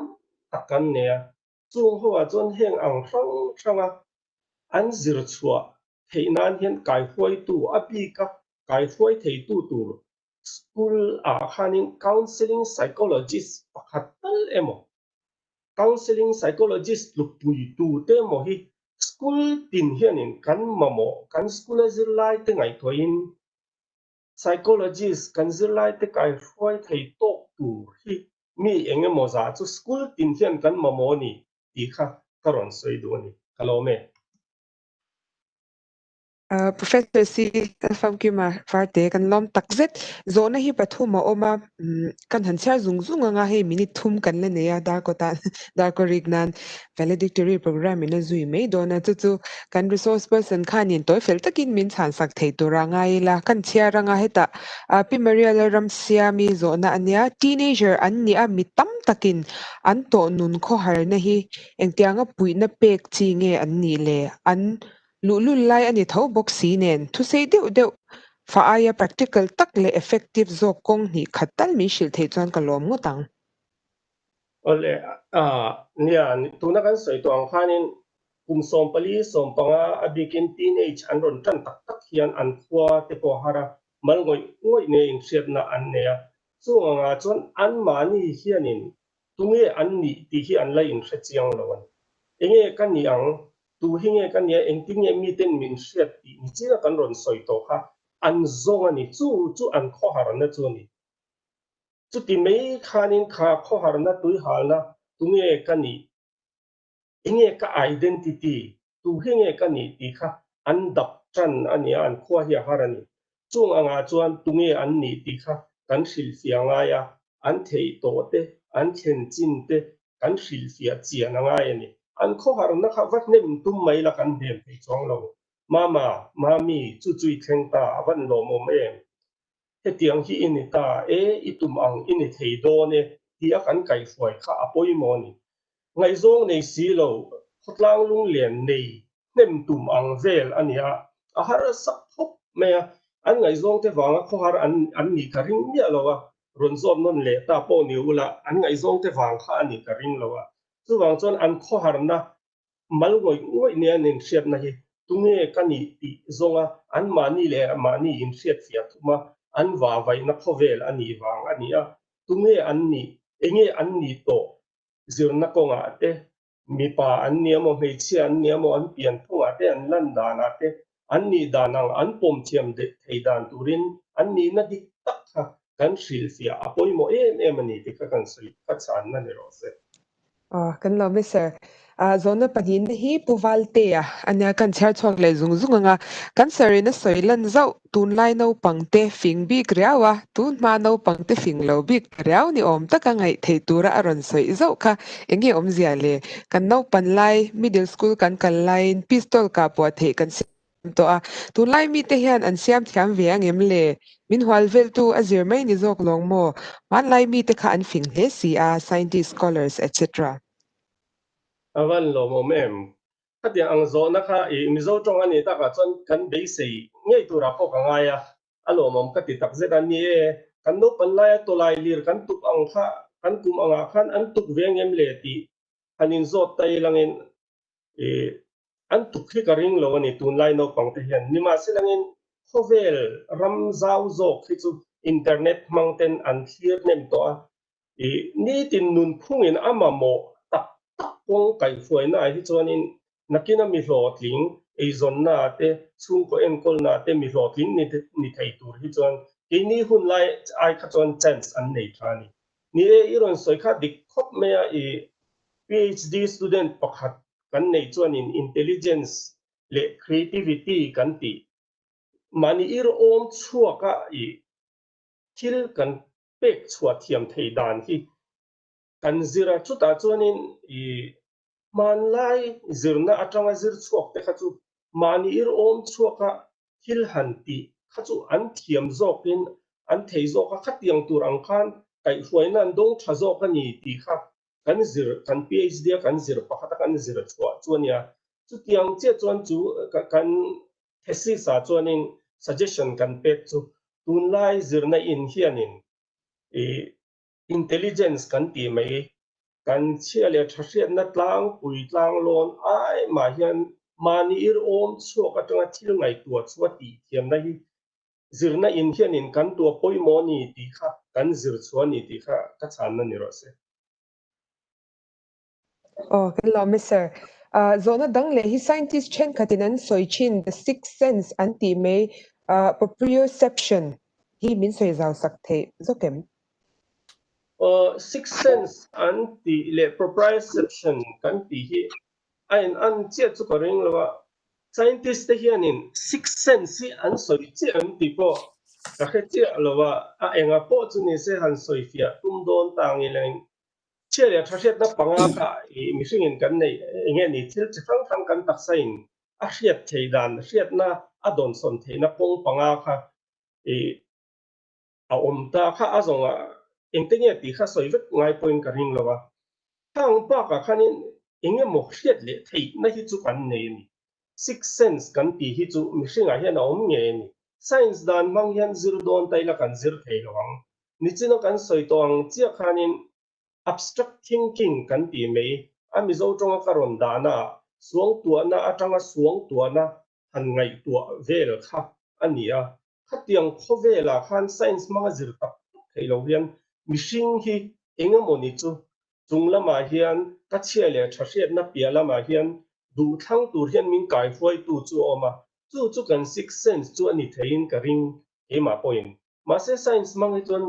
zir hlotin thei ani ka ring lawani Hello, Mr. Nazo Tuka Benjamin, the pu Benjamin. Kan pu hi INSPA president hi valedictory program hi alaron lu chong lo chu wang chan in hun pel do shet mai lang tian lo in zo zelila awiyom ka tia zo na hi pu David Van Lal Schweize la patwao zo na mol mang de lek zirlai no pang te zinga midang aya tha inti midang soisel hek de tlat ang chi hiril rushisel lo kan ti te zinga hian an tel vm kha riru fisel lo na tia han sia don chuan riru fisel lo chuan ni mia longa ni ma selen kai huai ngai an ni china kan ron ni chin khan ka ron soi tel to in ka hria an mani le an mani hi an hanin an mani le an mani in shet chen hi an har sa ema an mani hi diklo an in ti du mei lawa an mani hi chalo an in ti mei thei lawa ni no bang in zir me khan ni miawa enge ka thei chin enge ka thiam chin enge ka phak chin ti kha an lapom thiam ve lawa chu wang chon an mani hian in ngai dam zau em me an mani le an mani hi chon an ngai dam thei na hi asang em me ni chu ti lain midang te ero chu an ngai dam hlei thei lo nu le pa te po an challenge popin karinga nang mani fa te po an ni karinga in ti sual ve hlek amo in shil mai pal hlik a po khan an correct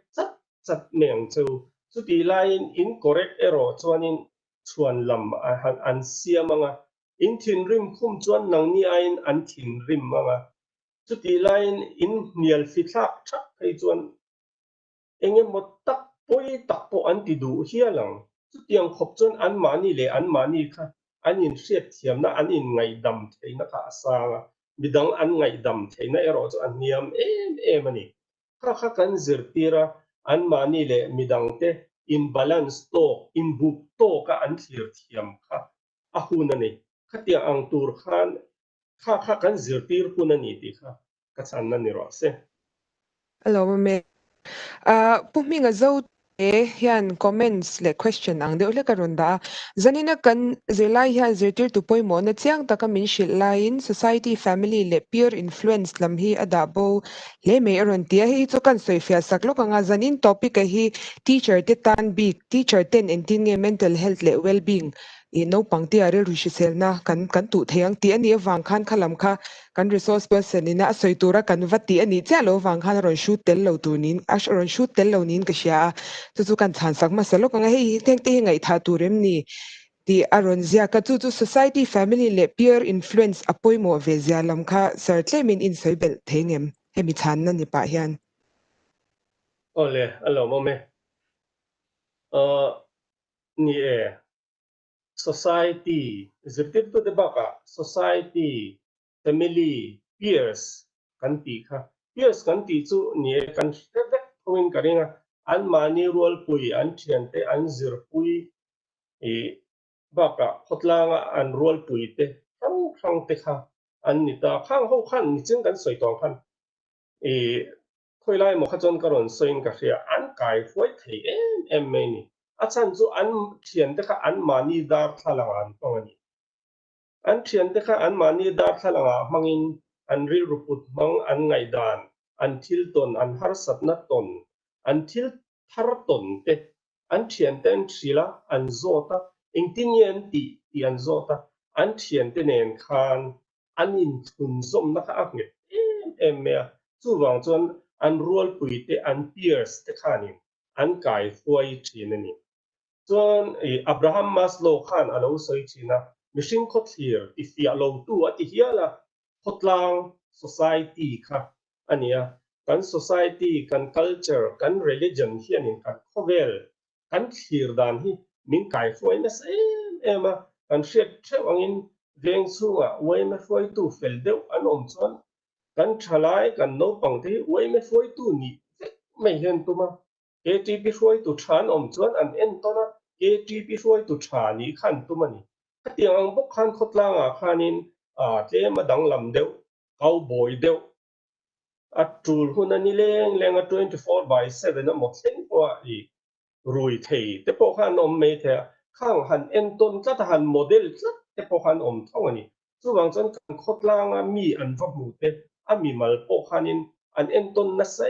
ema an zir thina khang anga khanin model khan va zong thin ani in chunga po kan hriat theuhin a bikin psychology a phei chon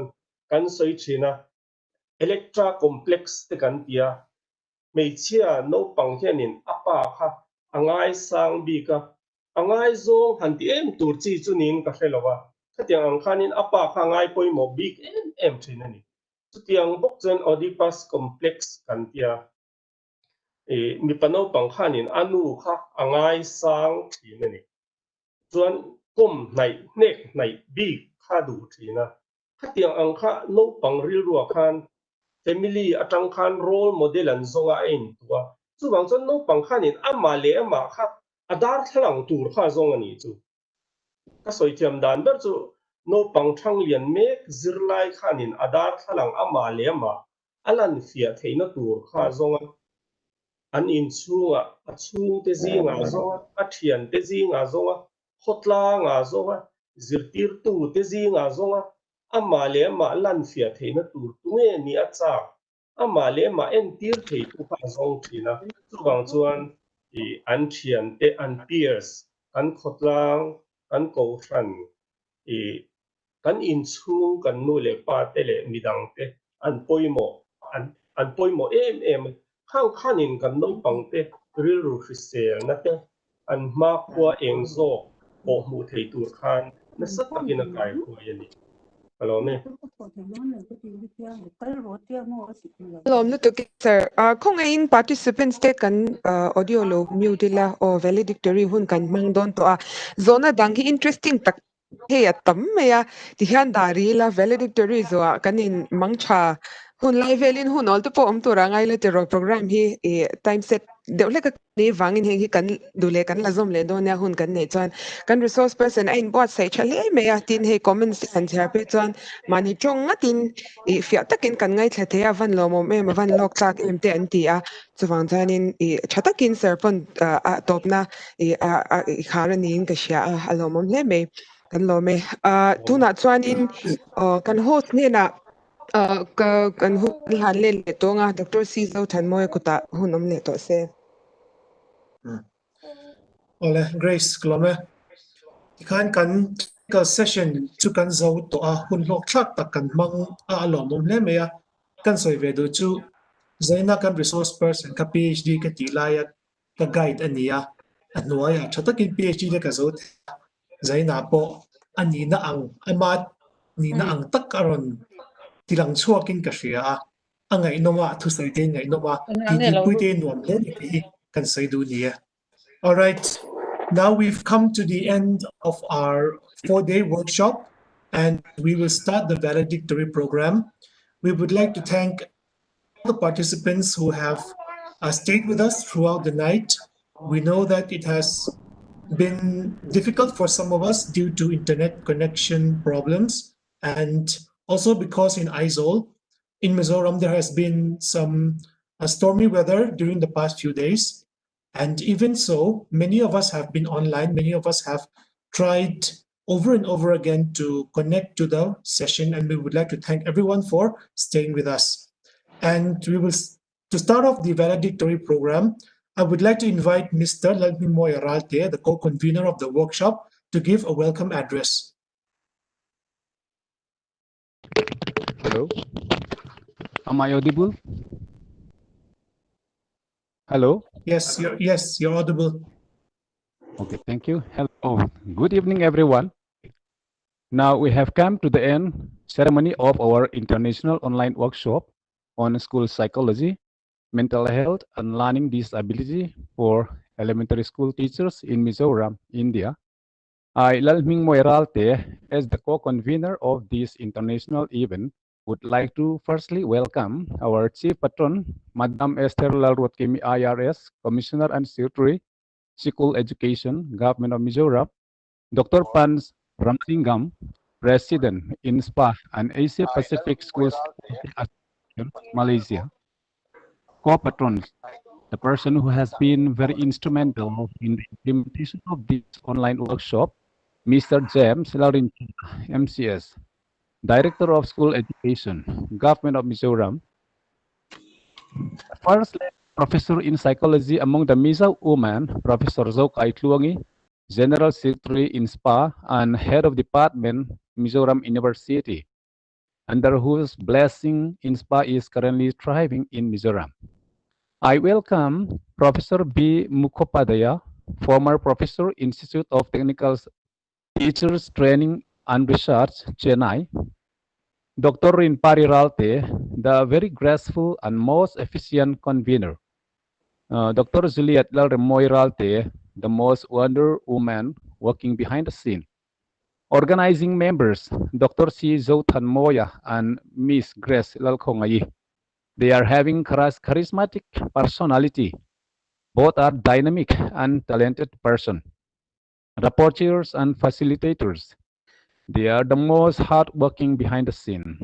I would like to acknowledge and welcome our esteemed speakers, Professor V.S.R. Vijay Kumar,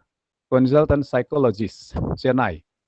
Professor C. LALFAMKIMA, VARTE, Department of Psychology, Mizoram University.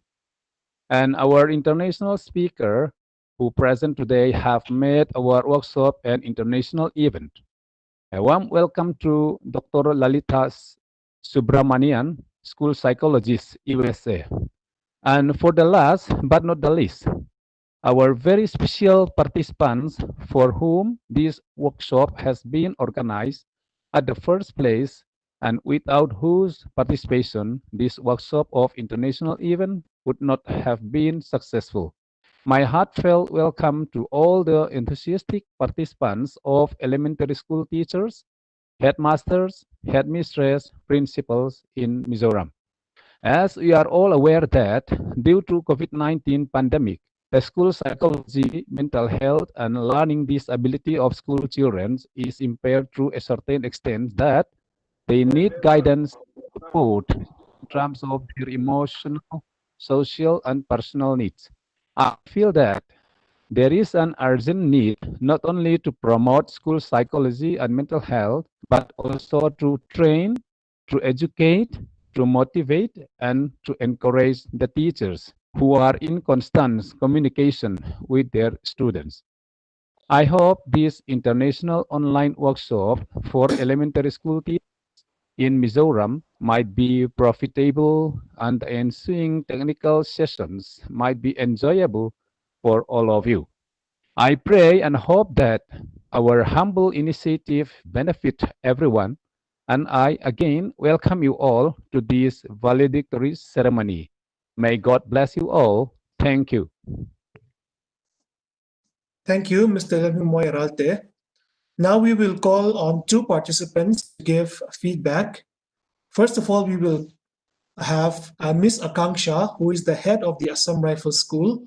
And immediately after Miss Akanksha finishes her feedback, we will call on Mr. R. Muankima, a teacher in Modern English School. All right, let us have Miss Akanksha to give feedback. Hi, am I audible? Yes, Miss, you're audible. Okay, good evening, everyone. Thank you for your enlightening workshop. I appreciate efforts of all the speakers and organizer for such a wonderful workshop. I felt as if speaker was speaking to me directly. Please accept our thanks for a great workshop. Thank you for speaking to us. We thank you for your stimulating.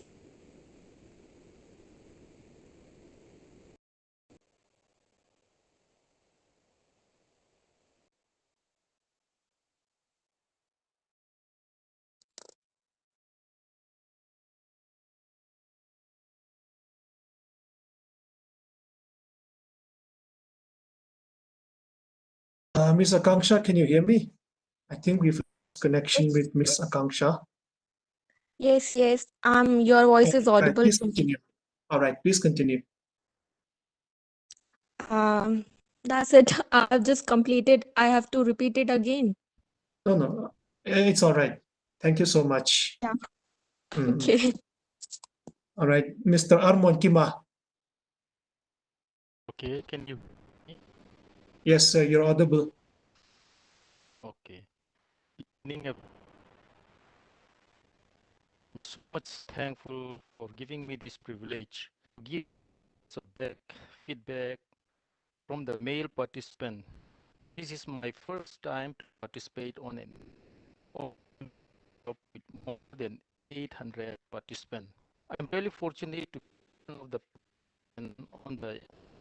international online workshop for school teachers for 4 nights. First of all, I would like to give thanks to organizing committee, the patron, co-patrons, and all the organizing members who have devoted their valuable time for the success of this workshop. And secondly, our Professor Kaitlongi, Professor VSR Vijay Kumar, Chennai, and our international speaker, Lalita Subramanian, takes up say Professor Sheila from VARTE. Hearing the message or the thing which they have taught us, it's really, really touching. And I wish, especially them, for the topic which they have delivered. It was so excellent. I wish that the participant will be profitable. So from the workshop, I came to know that being a teaching profession, it is very important to know the psychology of the students or the learner. Until and unless we know the psychology of the learners, we cannot teach them effectively. That is why from the speakers and all the things that I have learned from this workshop, I wish that all my co-teachers would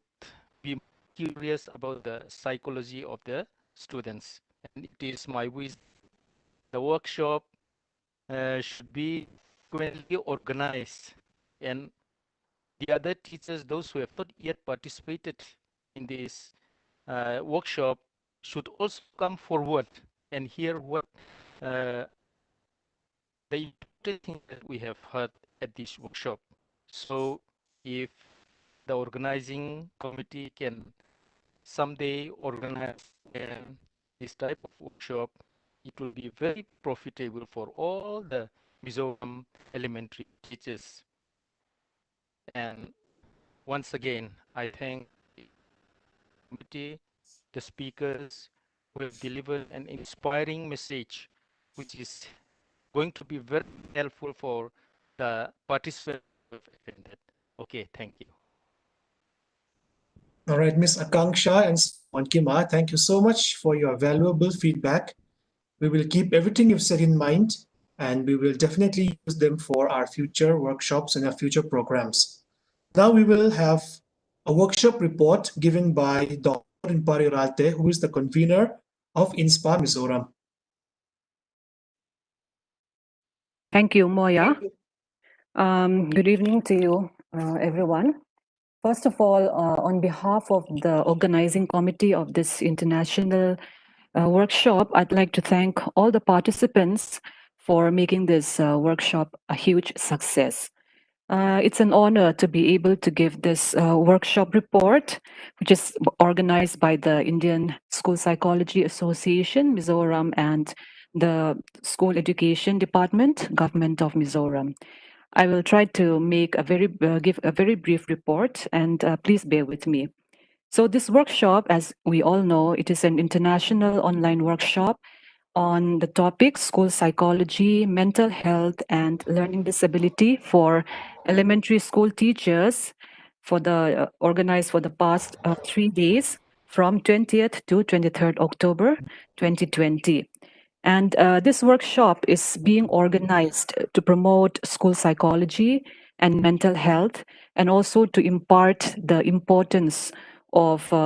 identifying and managing learning disability for school teachers in Mizoram. The target participants of this workshop, as we all know, are teachers from elementary schools in Mizoram. And we have around 887 participants who have registered for this workshop, and this includes headmasters and teachers from 400 selected elementary schools in Mizoram. The participants consist of 444 females, which is around 50.1%, and 443 males, that is 49.9%. And also, few INSPA members also joined this workshop. The inaugural session was anchored by Dr. Sizo Tanmoya, and welcome speech given by the convener of the workshop, Dr. Impari Ralte, and then Dr. Juliet Remoy Ralte, who is the organizing secretary, gave a brief description of the workshop, and also she mentioned about the various aspects of the program. And in the inaugural session, Dr. Panch Ramalingam, the president of INSPA and Asia Pacific School Psychology Association, and also the patron of this workshop, gave the presidential address. He acknowledged the commendable efforts made by the Directorate of School Education and INSPA Mizoram workshop organizing team members for bringing out 3 successful workshops for the benefit of the teachers in Mizoram, thereby promoting school psychology.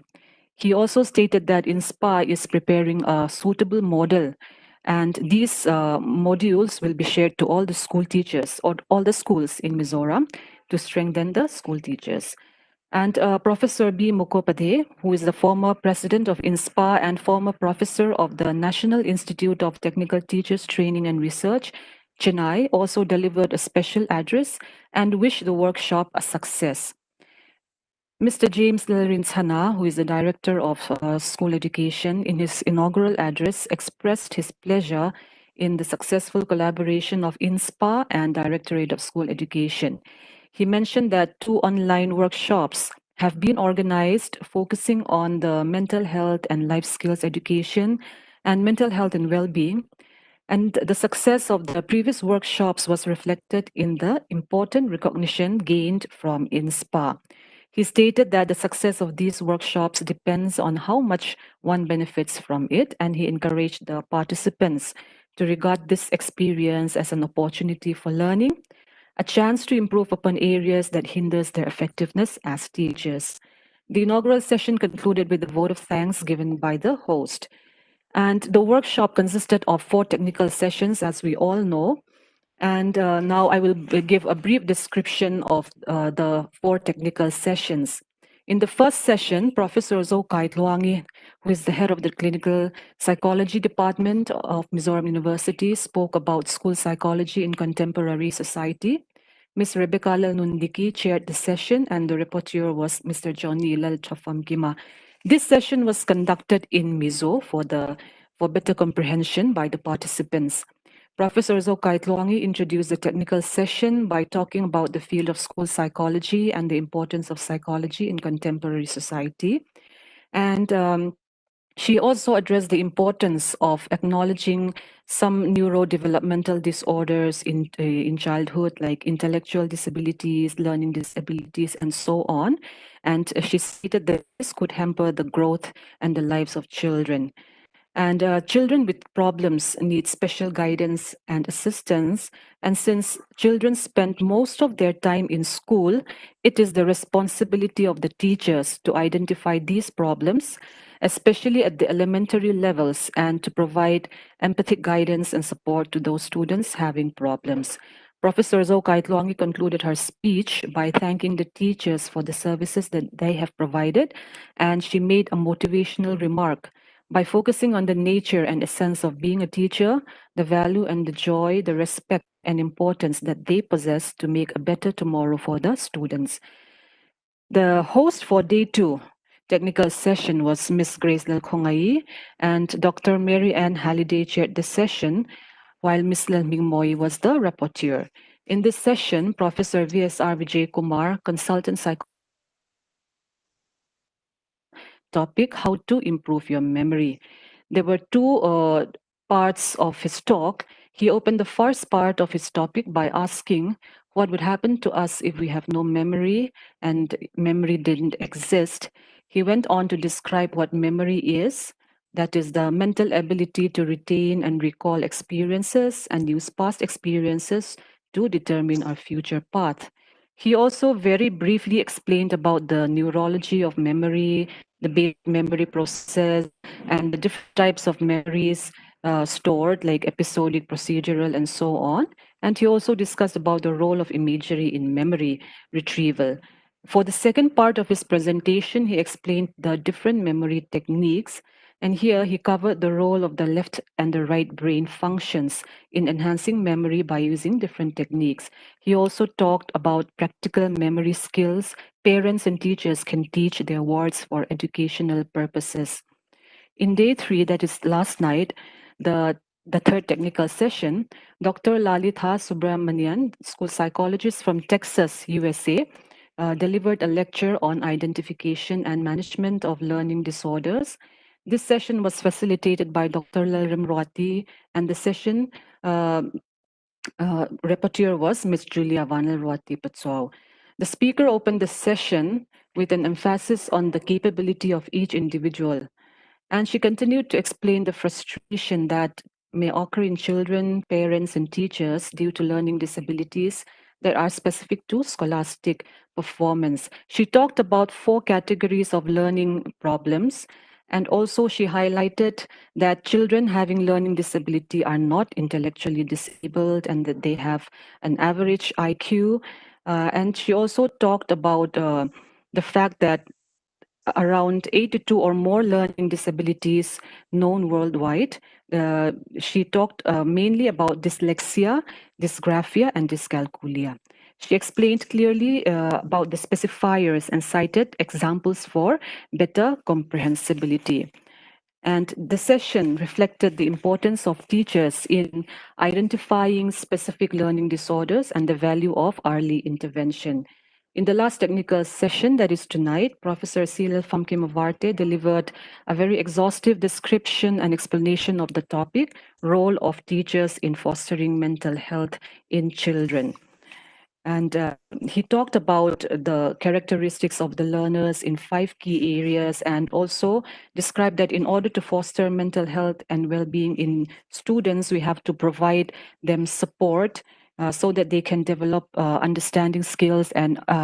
have self-awareness in them. And he also said that in order to successfully promote all the strengths that he talked about, like resilience and so on, every school must try to avail the expertise of a counseling psychologist. To conclude my report, let me state that as teachers, we have to be continually re-educating ourselves. We have to reinvent ourselves. We must not only be educated. And learning said to be an ongoing process, so we must take home the best out of this workshop. Remember that today you lead the students, tomorrow your students will lead the world.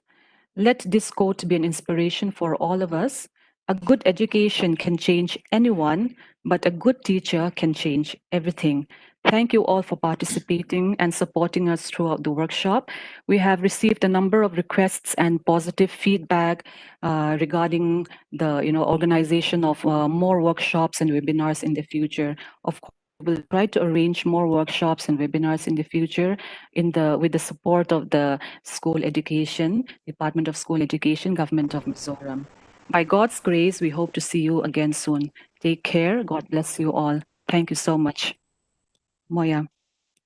Dr. Inpari, thank you for a very comprehensive and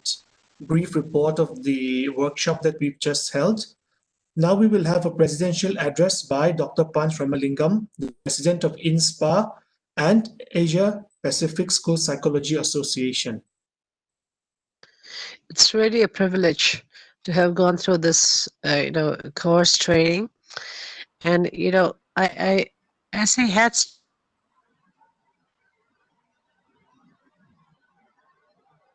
Dr. Panch, are you with us? Yeah, good evening. Thank you very much for involving me in this valedictory session of this international webinar. First, I would like to thank the Directorate of School Education, Government of Mizoram, and our fellow colleagues from Mizoram, especially Dr. Ralte, and our Chotan Mavia, then Grace, then our Jokatlangi, and Ralte, and VARTE for organizing such a wonderful workshop for the benefit of the teachers. This is not only using the WebEx, and also you made it possible to YouTube. That made us our job easy. This YouTube, those who are using it, they may be very comfortable, and our participants are also enlightened the way in which we desire to promote this mental health and the aspects of the learning disabilities. I came to know that Miss Akantia and Akimia, both of them given this feedback, what they really felt it and how it was benefited for their teaching profession. You know that the teachers are the thinking machines. They are all well versed in the way in which they wanted to learn. During this COVID-19 pandemic, we are not stopping our activities. Instead, using the possible media, whether it is WebEx or Google, we are continuously promoting our teaching learning activities. For this particular program, teachers and headmasters from entire state of Mizoram are participating in the sense in one stroke they are able to reach all the teachers. In that spirit, all the teachers may know the concept of mental health and how this learning difficulties they can face in the among the children. This is one way. It is good that you have arranged the sessions in the local language Mizo. I now announce that if any of you interested to translate our book, it is in English. If you translate in Mizo, the entire burden is taken care of INSPA. We will publish it on behalf of the INSPA and give it to you. Only thing you have to do this translation so that all these teachers may have it as the handbook. This is we will give it to the Department of Education like any other book. Let them give this handbook to them so that they will know what exactly it means, because this for our convenience we are using this English as the medium of instruction. But for Mizo, there's hundreds of teachers very much involved in this process. We can give this book in Mizo so that let them know, and in turn they can pass it on to the younger generation, say for the children. In that way, we can also promote how this psychology is important at the school level, how they can taking care of the children. That responsibility lies with the fellow belonging to the INSPA in Mizoram. They can take a lead because we already published a church book in Tamil Nadu. The government of Tamil Nadu continuously 2 years purchased and distributed to all the libraries in Tamil Nadu and Pondicherry. In such a way, you can also try in Mizoram. If not possible for one person, 2 or 3 jointly can do. That way we can promote easily so that others can also make use of it. Why I am saying this, this is not that we are conducting a program, we are not leaving it there. This is a continuous process. As our Dr. Inbari was mentioned, that people will keeping on asking. Normally, when you say the webinar or the online program, first they will ask, you can give the link. Where is the link? Where to join? Then afterwards, whether we don't know whether they joined the program or not, then they will ask, give the feedback link. When you say give the feedback link, you must immediately they will say all the sessions are excellent. Then they will ask, give the certificate. If you ask them, this way, this online education is burdening the teachers. But here, I could see all of them voluntarily. This is not their duty time to attend this kind of workshop. All they are spending their out of office hours, spending their especially for the during the night hours, they are entertaining such kind of activities. It means we have to appreciate their presence, their involvement, their commitment to the cause, that we have to appreciate all the teachers. On behalf of the Asia Pacific School Psychology Association and on behalf of the Indian School Psychology Association, we congratulate all the teachers, those who are participating in this particular event. And likewise, we would like to record our sincere gratitude to the Department of School Education, Government of Mizoram, for arranging such a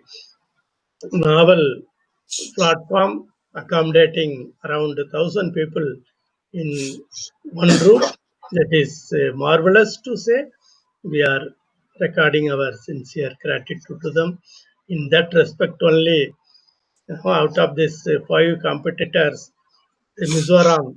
School Education Department deserves for the Best School Psychology Services Award 2020. This award will be given away on 5th November by online. And again, I would like to record my sincere gratitude to all our Mizoram colleagues. There are more than 100 members are in SPA. Most of them are well versed in the concept of school psychology and very limited like Miss Grace, Renbari, Swatanmavya, then RALTE, they are all well versed how to organize the program in a meticulous way, keeping in time in track. This is really marvelous. This is not just like that organizing and giving away the certificate, but they professionally done the job very well. I appreciate and thank all the participants and all the team of conveners and the Department of School Education. With this, I am thanking one and all present over here. Thank you very much. Thank you, sir, for that wonderful address. Dr. Panch Ramalingam has been present for all of our workshops and he has been very supportive of our initiatives. And without him, I don't think our programs would have been successful. So once again, thank you, sir. Now we will have a concluding address by Mr. James Lorinchana, MCS, the Director of Department of School Education, Government of Mizoram.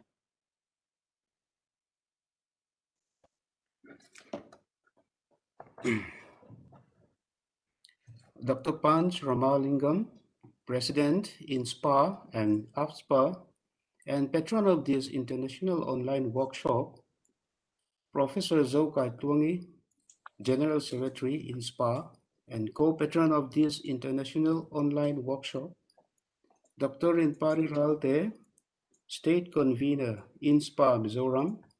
and convener of this international online workshop, Mr. Lalming Moy Ralte, co-convener, Dr. Juliet Moy Ralte, organizing secretary, Dr. C. Zoutan Moya, organizing member and our host for tonight, and Ms. Grace LALKHAWNGAIHI, organizing member, and our speaker for tonight, Professor C. LALFAMKIMA VARTE, Department of Psychology, Mizoram University, and our respected teachers from across the state of Mizoram who are attending tonight's online workshop. A very good evening to one and all. I feel honored to give the concluding address of the International Online Workshop on School Psychology, Mental Health and Learning Disability for Elementary School Teachers in Mizoram. This workshop, as we all know, has been organized by the Indian School Psychology Association in SPA, Mizoram, in collaboration with the Directorate of School Education, Government of Mizoram. In fact,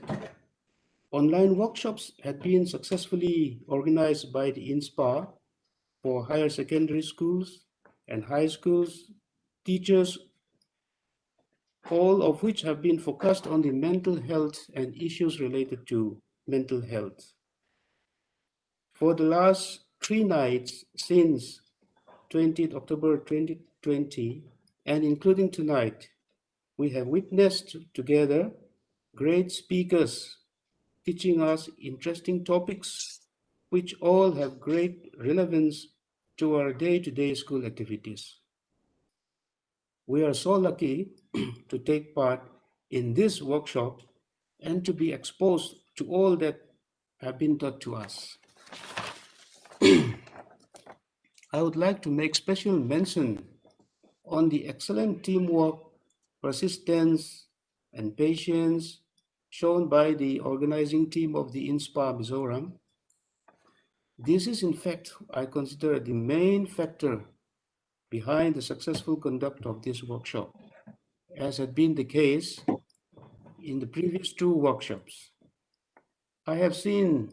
the members of the team patiently teaching us how to conduct this online workshop. Of course, for many of us, this has been our first online workshop. So the success is due to the patience and the dedication shown by the organizing team. It is due to the active collaboration and hard work by INSPA that the School Education Department has been given the INSPA Educational Excellence Award. We are very proud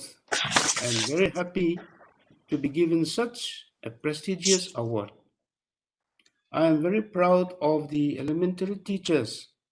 who have eagerly participated in this workshop. It's amazing that 887 teachers from 400 elementary schools have been registered, and the participation has been phenomenal. I wish that we will revise and review all that we have learned in this workshop and make use of the knowledge we have gained for the betterment of our students. Our speaker for tonight has talked about counseling psychologists for schools in schools of Mizoram. This is certainly worth exploring. We will try our best and see what can be done about this. And I'm very happy that the president in SPA, Dr. Panch Ramalingam, has spoken about translating books of INSPA into Mizo language. I think we should take this up earnestly. If we can have this in the written form and the language which is understood by us, I am very sure that it will be a big blessing for everyone. I am sure there are many more things which INSPA and the Education Department can explore together. This is the beginning, not the end. I thank once again the INSPA Mizoram for making this workshop a great success. I thank all our elementary teachers who I am sure will practice what have been preached. I wish everyone all the very best. Thank you. Thank you Mr. very James much, sir, Levinson. for the acceptance. Definitely, sir, that English version is 160 pages. Now Sage is going to publish it. We are in between. We are translating in regional languages. Thank you very much, sir, your support and guidance. We'll send a copy to you so that you can find a suitable people. That funding will take care of it, sir. Thank you very much, sir. Thank you. Thank you. We'll arrange it. Thank you, Mr. James Levinson. And I think now we've seen that there are going to be some new initiatives taken. I think our program has been very fruitful. Now we will call upon Dr. Juliet Leremoy Ralte, the organizing secretary of the workshop, to give a vote of thanks. Respected Chief Guest and patron of this webinar, Mrs. LALFAMKIMA IRS, Commissioner and Secretary, School Education, Government of Mizoram, respected President of Indian School Psychology Association in SPA and ASPA, Dr. Panch Ramalingam, Honorable Director, School Education, Government of Mizoram, Mr. James Narintana, MCS, our beloved Professor LALKHAWNGAIHI, General Secretary, INSPA, honorable and distinguished resource persons of the webinar, our smart facilitators and rapporteurs, and my dear participants and the organizing team. Good evening to you all. I hope you really enjoyed this webinar and are enriched by all the new information that have been given to you. Now it remains for me to thank all those involved who made this webinar a success. It is my privilege to be asked again to propose the vote of thanks on this occasion. First and foremost, I thank God for His presence and blessings. I, on behalf of the organizing committee, extend a very hearty vote of thanks to all the speakers, Professor LALKHAWNGAIHI, Professor V.S.R. Vijayakumar, Dr. Lalita Subramanian, Professor C. LALFAMKIMA VARTE for gracing their important works and sharing with us their findings and opinions. Thank you for answering all the questions raised by the participants in your sessions. You have truly been wonderful teachers. We are all inspired by your great words. My deep appreciation and gratitude to all the participants who chose to be with us and attended the webinar with great enthusiasm and made it a successful event. I would like to extend my sincere regards and gratitude to Dr. Panj Ramalingam for always encouraging us and providing opportunities to organize such events and coming with the most innovative ideas all the time. He has proved it again. We have just heard his idea, very good idea, which I think we all must follow. Then to the director and commissioner for their unfaltering support and confidence in us and seeing to it that we get all the necessary support and information from the Department of School Education, Mizoram. To all the headmasters for encouraging their teachers to attend the webinar. And I would also like to thank all the headmasters who have decided to be with their teachers to attend this webinar. I would also like to convey my gratitude to the technical staffs at MIS for their technical support. I also extend my sincere gratitude to all the facilitators and rapporteurs for their sacrifices and dedication in executing their important roles. Lastly, most importantly, I would like to thank the organizing team headed by Dr. Rinpari Ralte and members Mr. Lelming Moya Ralte, Dr. Cizo Tanmoy, Dr. Cizo Tanmoya, Grace LALKHAWNGAIHI, and myself for their enormous cooperation, dedication, and sacrifices in the organization of this wonderful and enriching webinar. I cannot thank everyone enough for their involvement and their willingness to take part on the completion of tasks beyond their comfort zones. I would like to say that Bill Gates had rightly said that technology is just a tool. In terms of getting the kids to work together and motivating them, the teacher is most important. Our current lives have been drastically changed by this pandemic. COVID-19 has brought in a new normal in our lives. I invite everyone to be optimistic and believe in their abilities to contribute towards the betterment of the society. Finally, I officially close this webinar. Good night. God bless you. Once again, thank you. Dr. Juliet,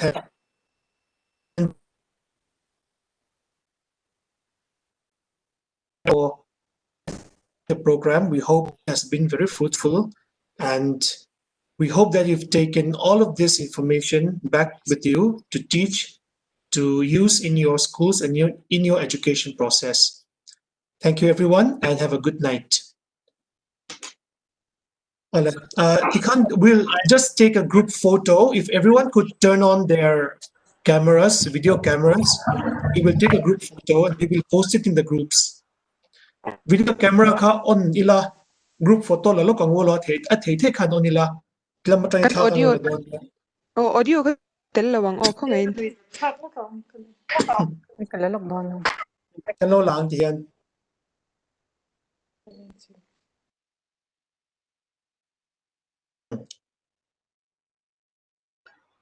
You can make it a grid view. That's why then only you'll get all of them in the screen.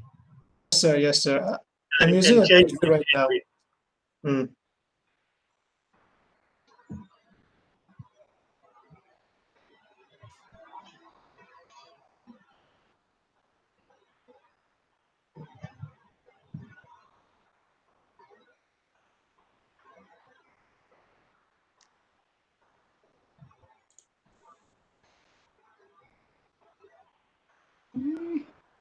Kalmet chapter.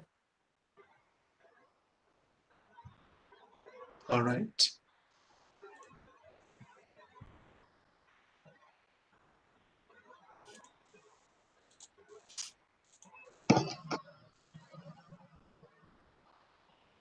Next page ke tizele moya.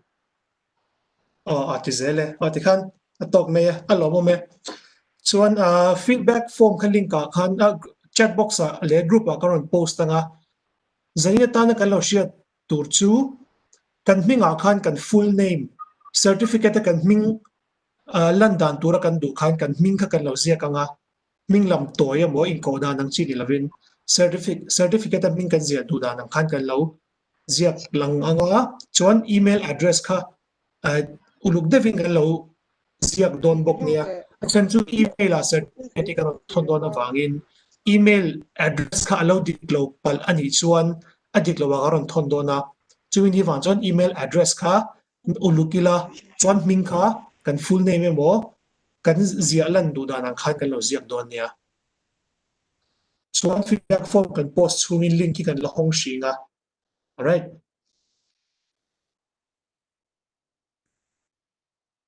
Grace a post here link kha feedback form link kha and post later on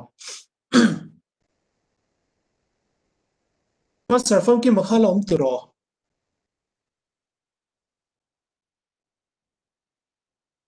Nel alo chok man emni o sar kha zona kha kanin zot ki man lawin ka share Grace in han take over le don emni ni ang khai mi feedback form kan chan chhum hanan hian ni Oh, zana hey, kan kalau. khan an official khan Ale. Ya, alo, mumutang an kam lo leng ka siya question karon lu bel nem lut to ka program kan zo nu po kanin nan laron zo ze la wangin kan resource person ka kan han request le zo na te ka kan han zo dona YouTube lam a question hi kan zo masanga lal exami ti niya zo tu hi sex education hi kumen za vela pek nge chaber ang zo na sir ki makan min chan sak them ama sign kan participants te hi lom thu ka khil dua university amo college teachers ho te webinar te kan tel thina microphone lo on vung chiu lo te kan ngai tha thina mi zathum le som thum vel te kha kan om thina chu tiang om mang lo khan kan in present zo thea kan mature tlang hle te da alom om katia chuan in zo ang khan sex education hi eng tikhinge mo a hun le ti kha a level a zero in adang lam zel dona eng chin hinge niang eng tikange ti kha kan khiat thiam apoi moin ka khia entianan abikin mi pano pang chu sex kan han ti khan a sexual organ chungchang pisel na entianan amizo tongin tlang takin han soimela azang te po kha achang chona in lip thalowanga tiang in lip tha thei tura en kol kan zirtir hun kha akum kha ano pan viau angai don ni tu tiang bok chuan meichhia po a ser kha a khisel dan te a kan en kol pui theinan khan asil dan zirtir zong atang khan kan kai fuai angaya mi pat meichhiat na man chungchang ero chu no pangte atanga kan hrilh fia viau lo chuan a hman hun kha pathian in a ruat angin mipa le hmeichhia nupan in siam hnu man tur ani tia tang khan uluk takin no pangte atangin kan hrilh fianga a hong thei te a poi thei dan te in ven fim khurangai zia te kan fa renga poimwa a 6 man dan chungchang in zirtire ro chu sex therapist te ron tak zok chi anianga kha chu puitlin tak nu ani karenga a kumbi thia a om tak theilowa kan zirtir tura zirin zirtir thei masak ber an ni huna kan zirtir tura kha zir apoi mo zirtir apoi ni ikha kan san na ni te se Second lo me next kan chale ngalanga inferiority complex kan ti mani in ngai niam na kan ti mai hirir rushi sel lo wang ani thayem kong chen khata chuan ani thei em manga mani hanin mu niam hanin ngai niam kha aol em me abikin zir lai te tan hi chuan kan soi tong khan taksa pian phunga ril rupian phunga mi te zinga kan che dana kan du than chia le thahriat na kan man dan a tha le chia kan thliar dan ko ate abikin zirlai kum no pangna na chuan la pui tling lowa an pui tlin lo na alan thin khan harsa an ti thina ni chuwang chuan an mani a khan mani in hu hiam na inferiority complex kha aron om ve fo thina nima selangin inferiority complex kan ti tlang pui mi pa ngaya thleng thin ang hi chu mental disorder kan ti kha ani lem lowa kan ni tin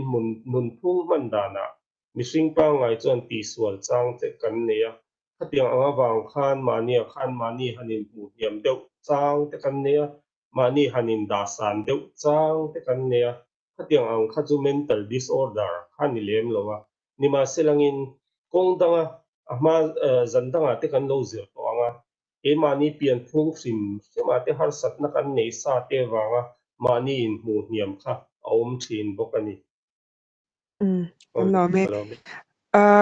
chuan pakhat azo tu te ming hi ka record to lo fang hian in lo in shat me karinga tun lai no pangkum ni khat mi lek te hian ziak le chhar po le thiam si lo te hian mobile phone hian khoi thiam in YouTube te po ngai nom ti takin an thlir thiam engwang ber nge ni in engwang ber nge ni ang mi shil them example kan soyanga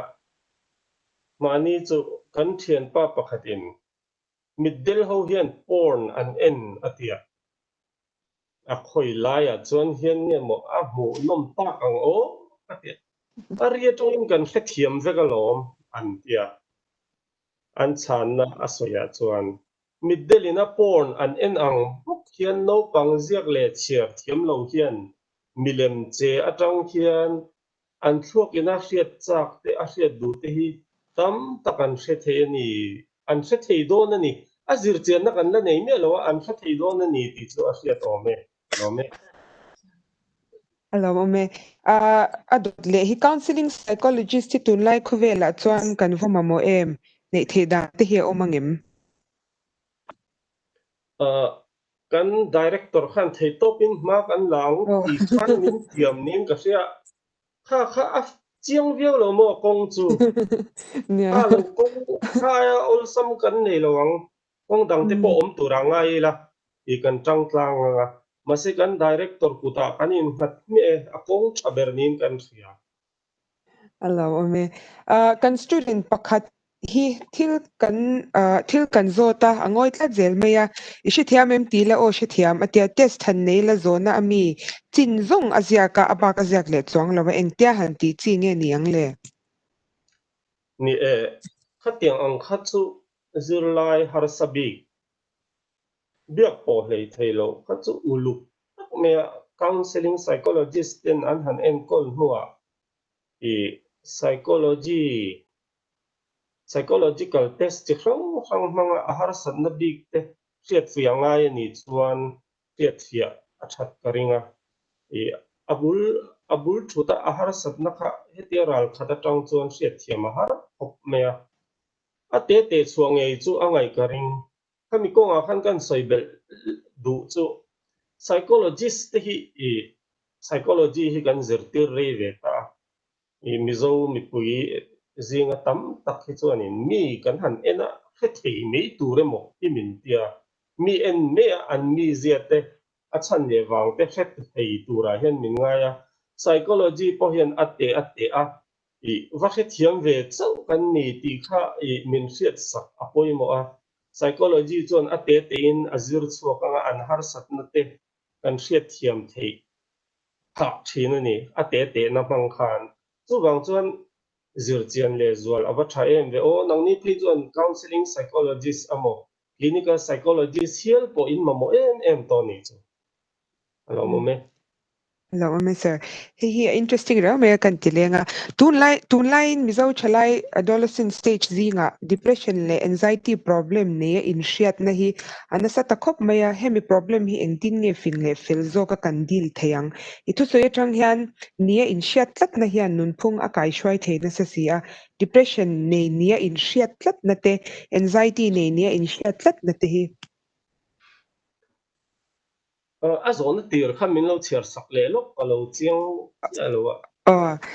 Tun lai mizo chalai hemi teenagers te big mo adolescent stage zinga depression le anxiety ne nia in shia hi antama hi entin nge fing le fel zokin kandil thayang nia in shiat na khan nun phunga kai shwai thei mel sia anti nia tun lai kum no pang zok thalai te depression anxiety an nei nian in she hi an in she dik katia pakhat na chuan mihring hi depression emo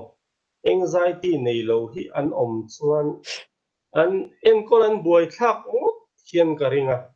psychology in kan zirdana chuan depression te anxiety te hi a level ranga oma nei mi lo chu mi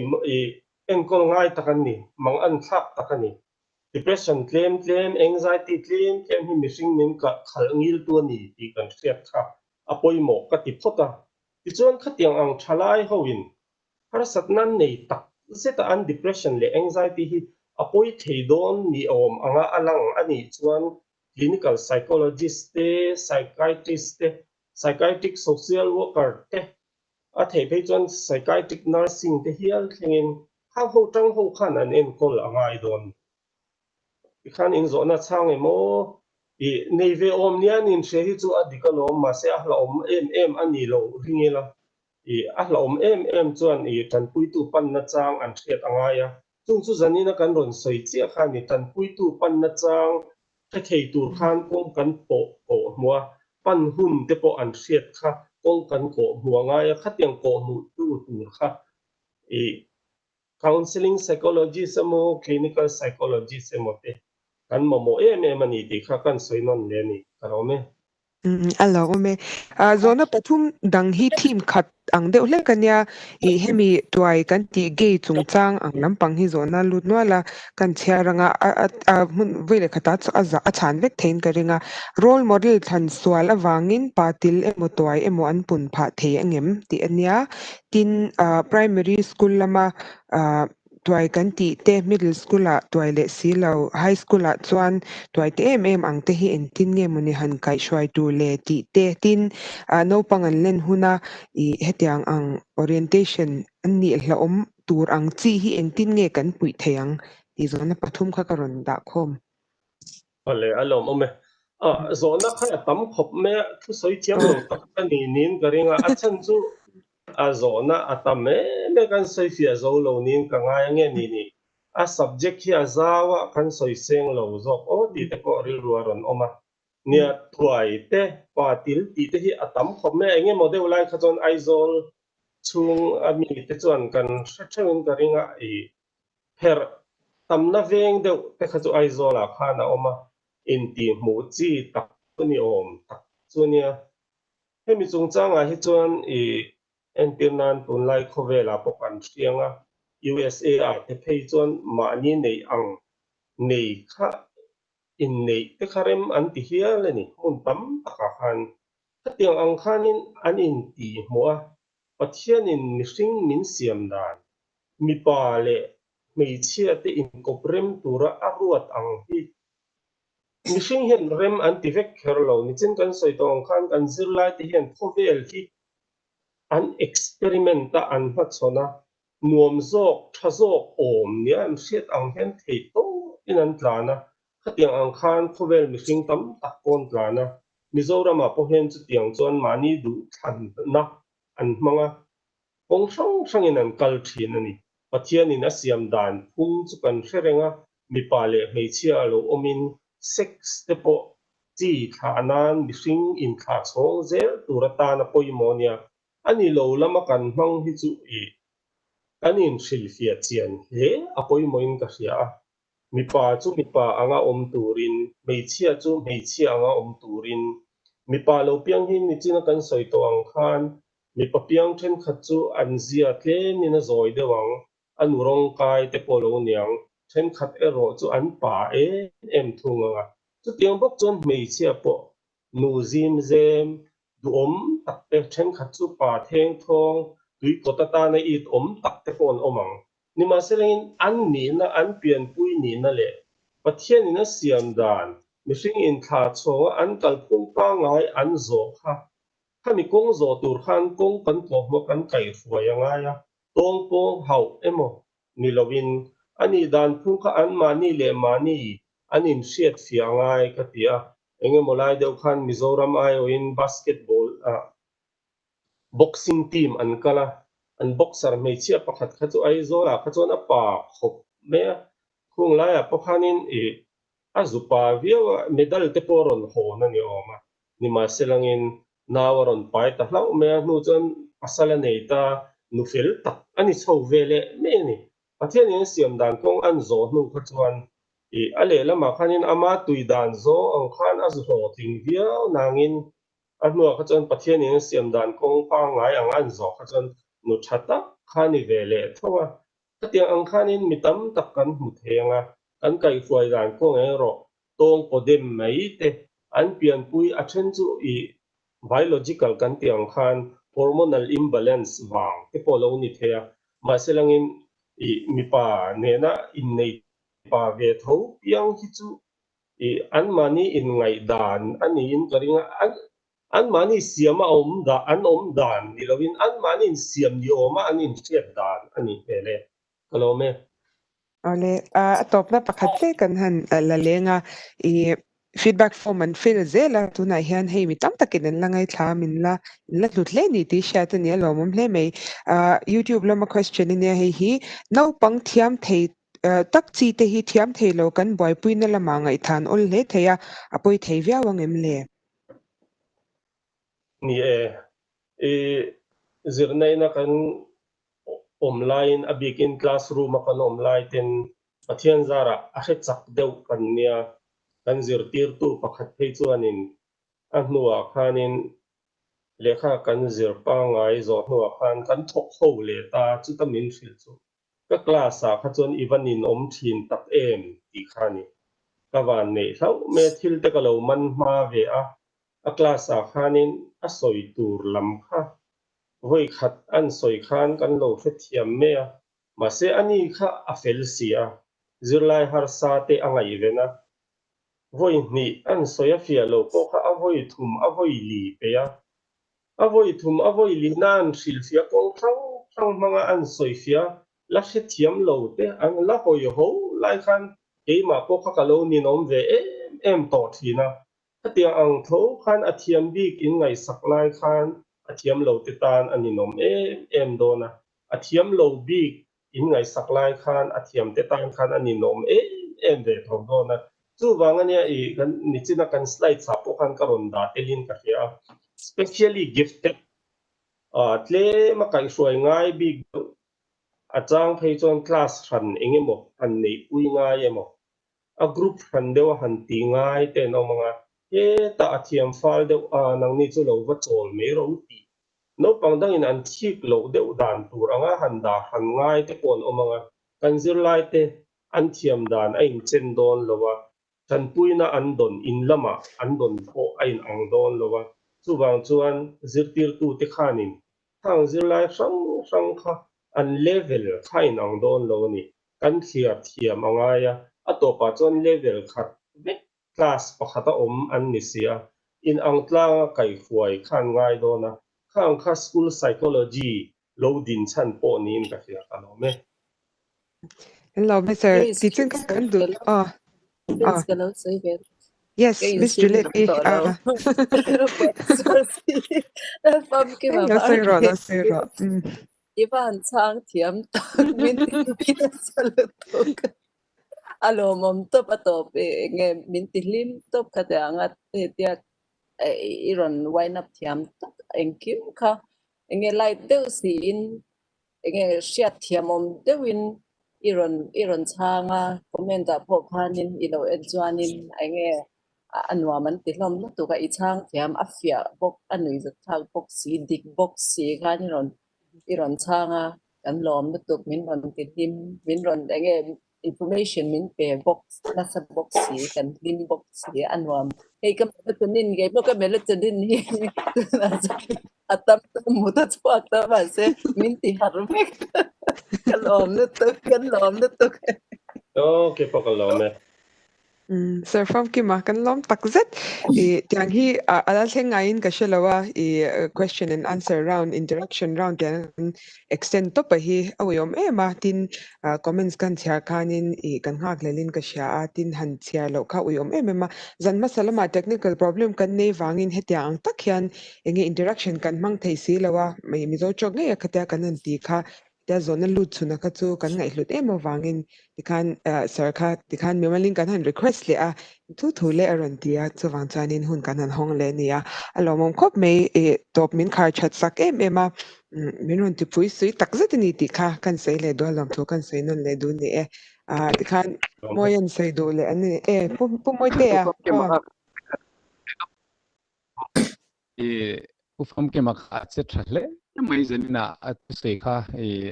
hinlu takin an faknin ka ria a sei fia a topic a po achiang hle in ka ria tin zirtir tu te po in an hlo pui vekin ka ring ani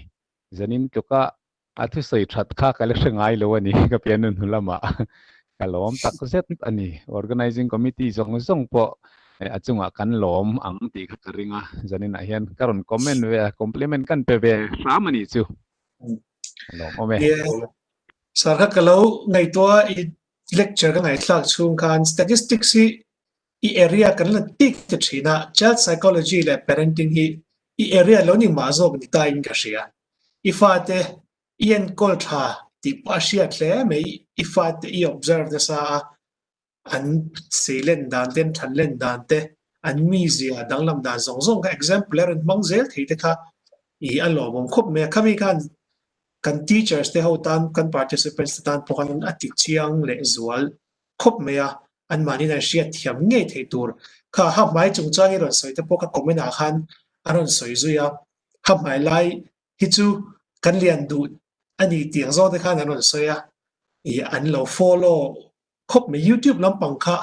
ka en ta chi lova achan chu heti lampang ka vilangai wang khana maro chu YouTube lama po khan an comment a tha ngai no man ti ka lu chuna kha jon ka comment kha a thavial ti ka mu pokani sar nia soi to angin chunga kan lom tak zete Fapa in changbung pathum nei ve ula chu in ngai ven ve in karinge ani du khopang nia chuan na feedback form kan chang zela kan chan zo to chuan nia a chwa zel thei tok kan soyang khan ming kha certificate a lang tura kan duang khan kan ming kha kan zia kanga chuan email address kha uluk devin kan lo ziak bok don ne kha certificate kan on thon na tura nia kan certificate te hi email kan don ha kan download anga kan print tir thei don ani hei internet aizola te chuan lois bet anga ten print thei ta certificate paper cha do lek chia hian keni po ai tunlaya covid ta wangin online in webinar te seminars te kan nei na sa chunga chang kan certificate zong hi soft copy kan donga chung chu a print thei te press ne na te kan kenga ti mil print sak me thina ne em zat yo chang kan up tong bang tha ule kan chok char zela participant zong te bang tha ule Wow. Nó khóc mày. in tan ve kan ye zaina kan program te ni zan lam pan po kha chuan kan program ho hi YouTube a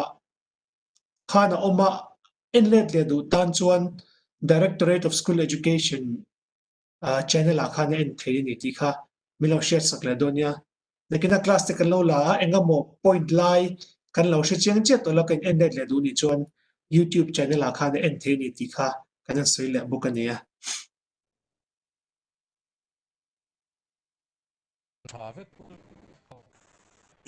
mong thao le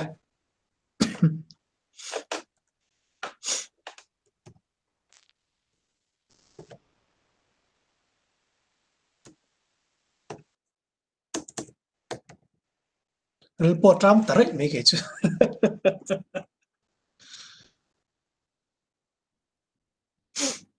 za pathum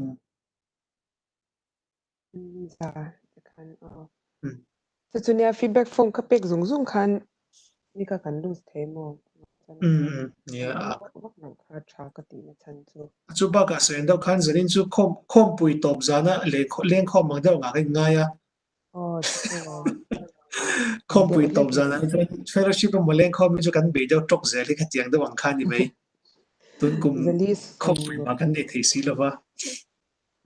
lan nang de le kan mo Moya kan suak ri lo kang ola pu moi te mang tha le ola lo kan suak san ri patang chau mang thap chuak zel kan chuak kim hal lo ba zanga pegar lu ngal thut mai ni mo zali le ti ron lut zali som sari khat khan lut so zel jam ka share feedback for me kalut me thelo tia nu lo kalut thei tile ha di sorry tun feedback tun feedback for me to kema account lut I know kana no insta insta Mizoram kan kema ino tangin ka ti the auto generate tur khanin ka share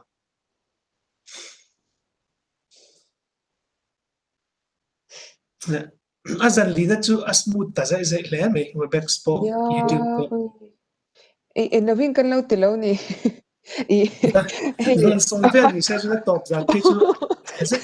chu lo kha ro training kan pe khazan kha chumi kha ani ma ni em ani lo tro monday zan khan kan peta chuan Tuesday jan kan tran ta Tuesday kha YouTube kha kan la ti lo khan ni ta ane chuan entina ni ni ma te khan ti tai lang chuanin mute all ang chi khan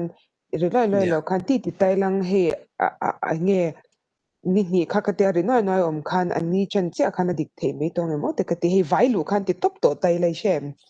ami turang tak khan she thiam om loi ang khan ni vel ka han ti la chuan andon ni taka han kan pa ngai chho me to ka ring le YouTuber stream mi that na chu ashan pa in upload angai to lo thin ta automatic in YouTube te lo save kha khan ki na zirti tu tan pon anin enlet le thina khan en lecture po khan enlet le thi don ta kami kha I live stream hi atangkai khop me ti telfo athatoni hi kal san don chu mi Juliet lim top zanin chu Juliet lim tlat asai tiam na tu a surprise for me I khatyang tunge van soi thia be I athan chu elo hinya mo soyang khan RM statistics hi kan ngai thata sir so hi chu tiang he thut tak ki so kan ngai thata mi soi se all some statistics to entin mo ni na soi chi de she har soi nonsense ti vel chin come on Johnny comment kha kan pi chong do mo le o sa ki Mary hani na lo vathon khatiang ngai ti ang khan Mary ani lo vathon mo khatiang ngai nom khan statistics min la zir tir lom la thang avati ron nui ba ku sup ji ne chu e partnership ni le good night good night mang tha le hey kan chung zo check to somruk pariat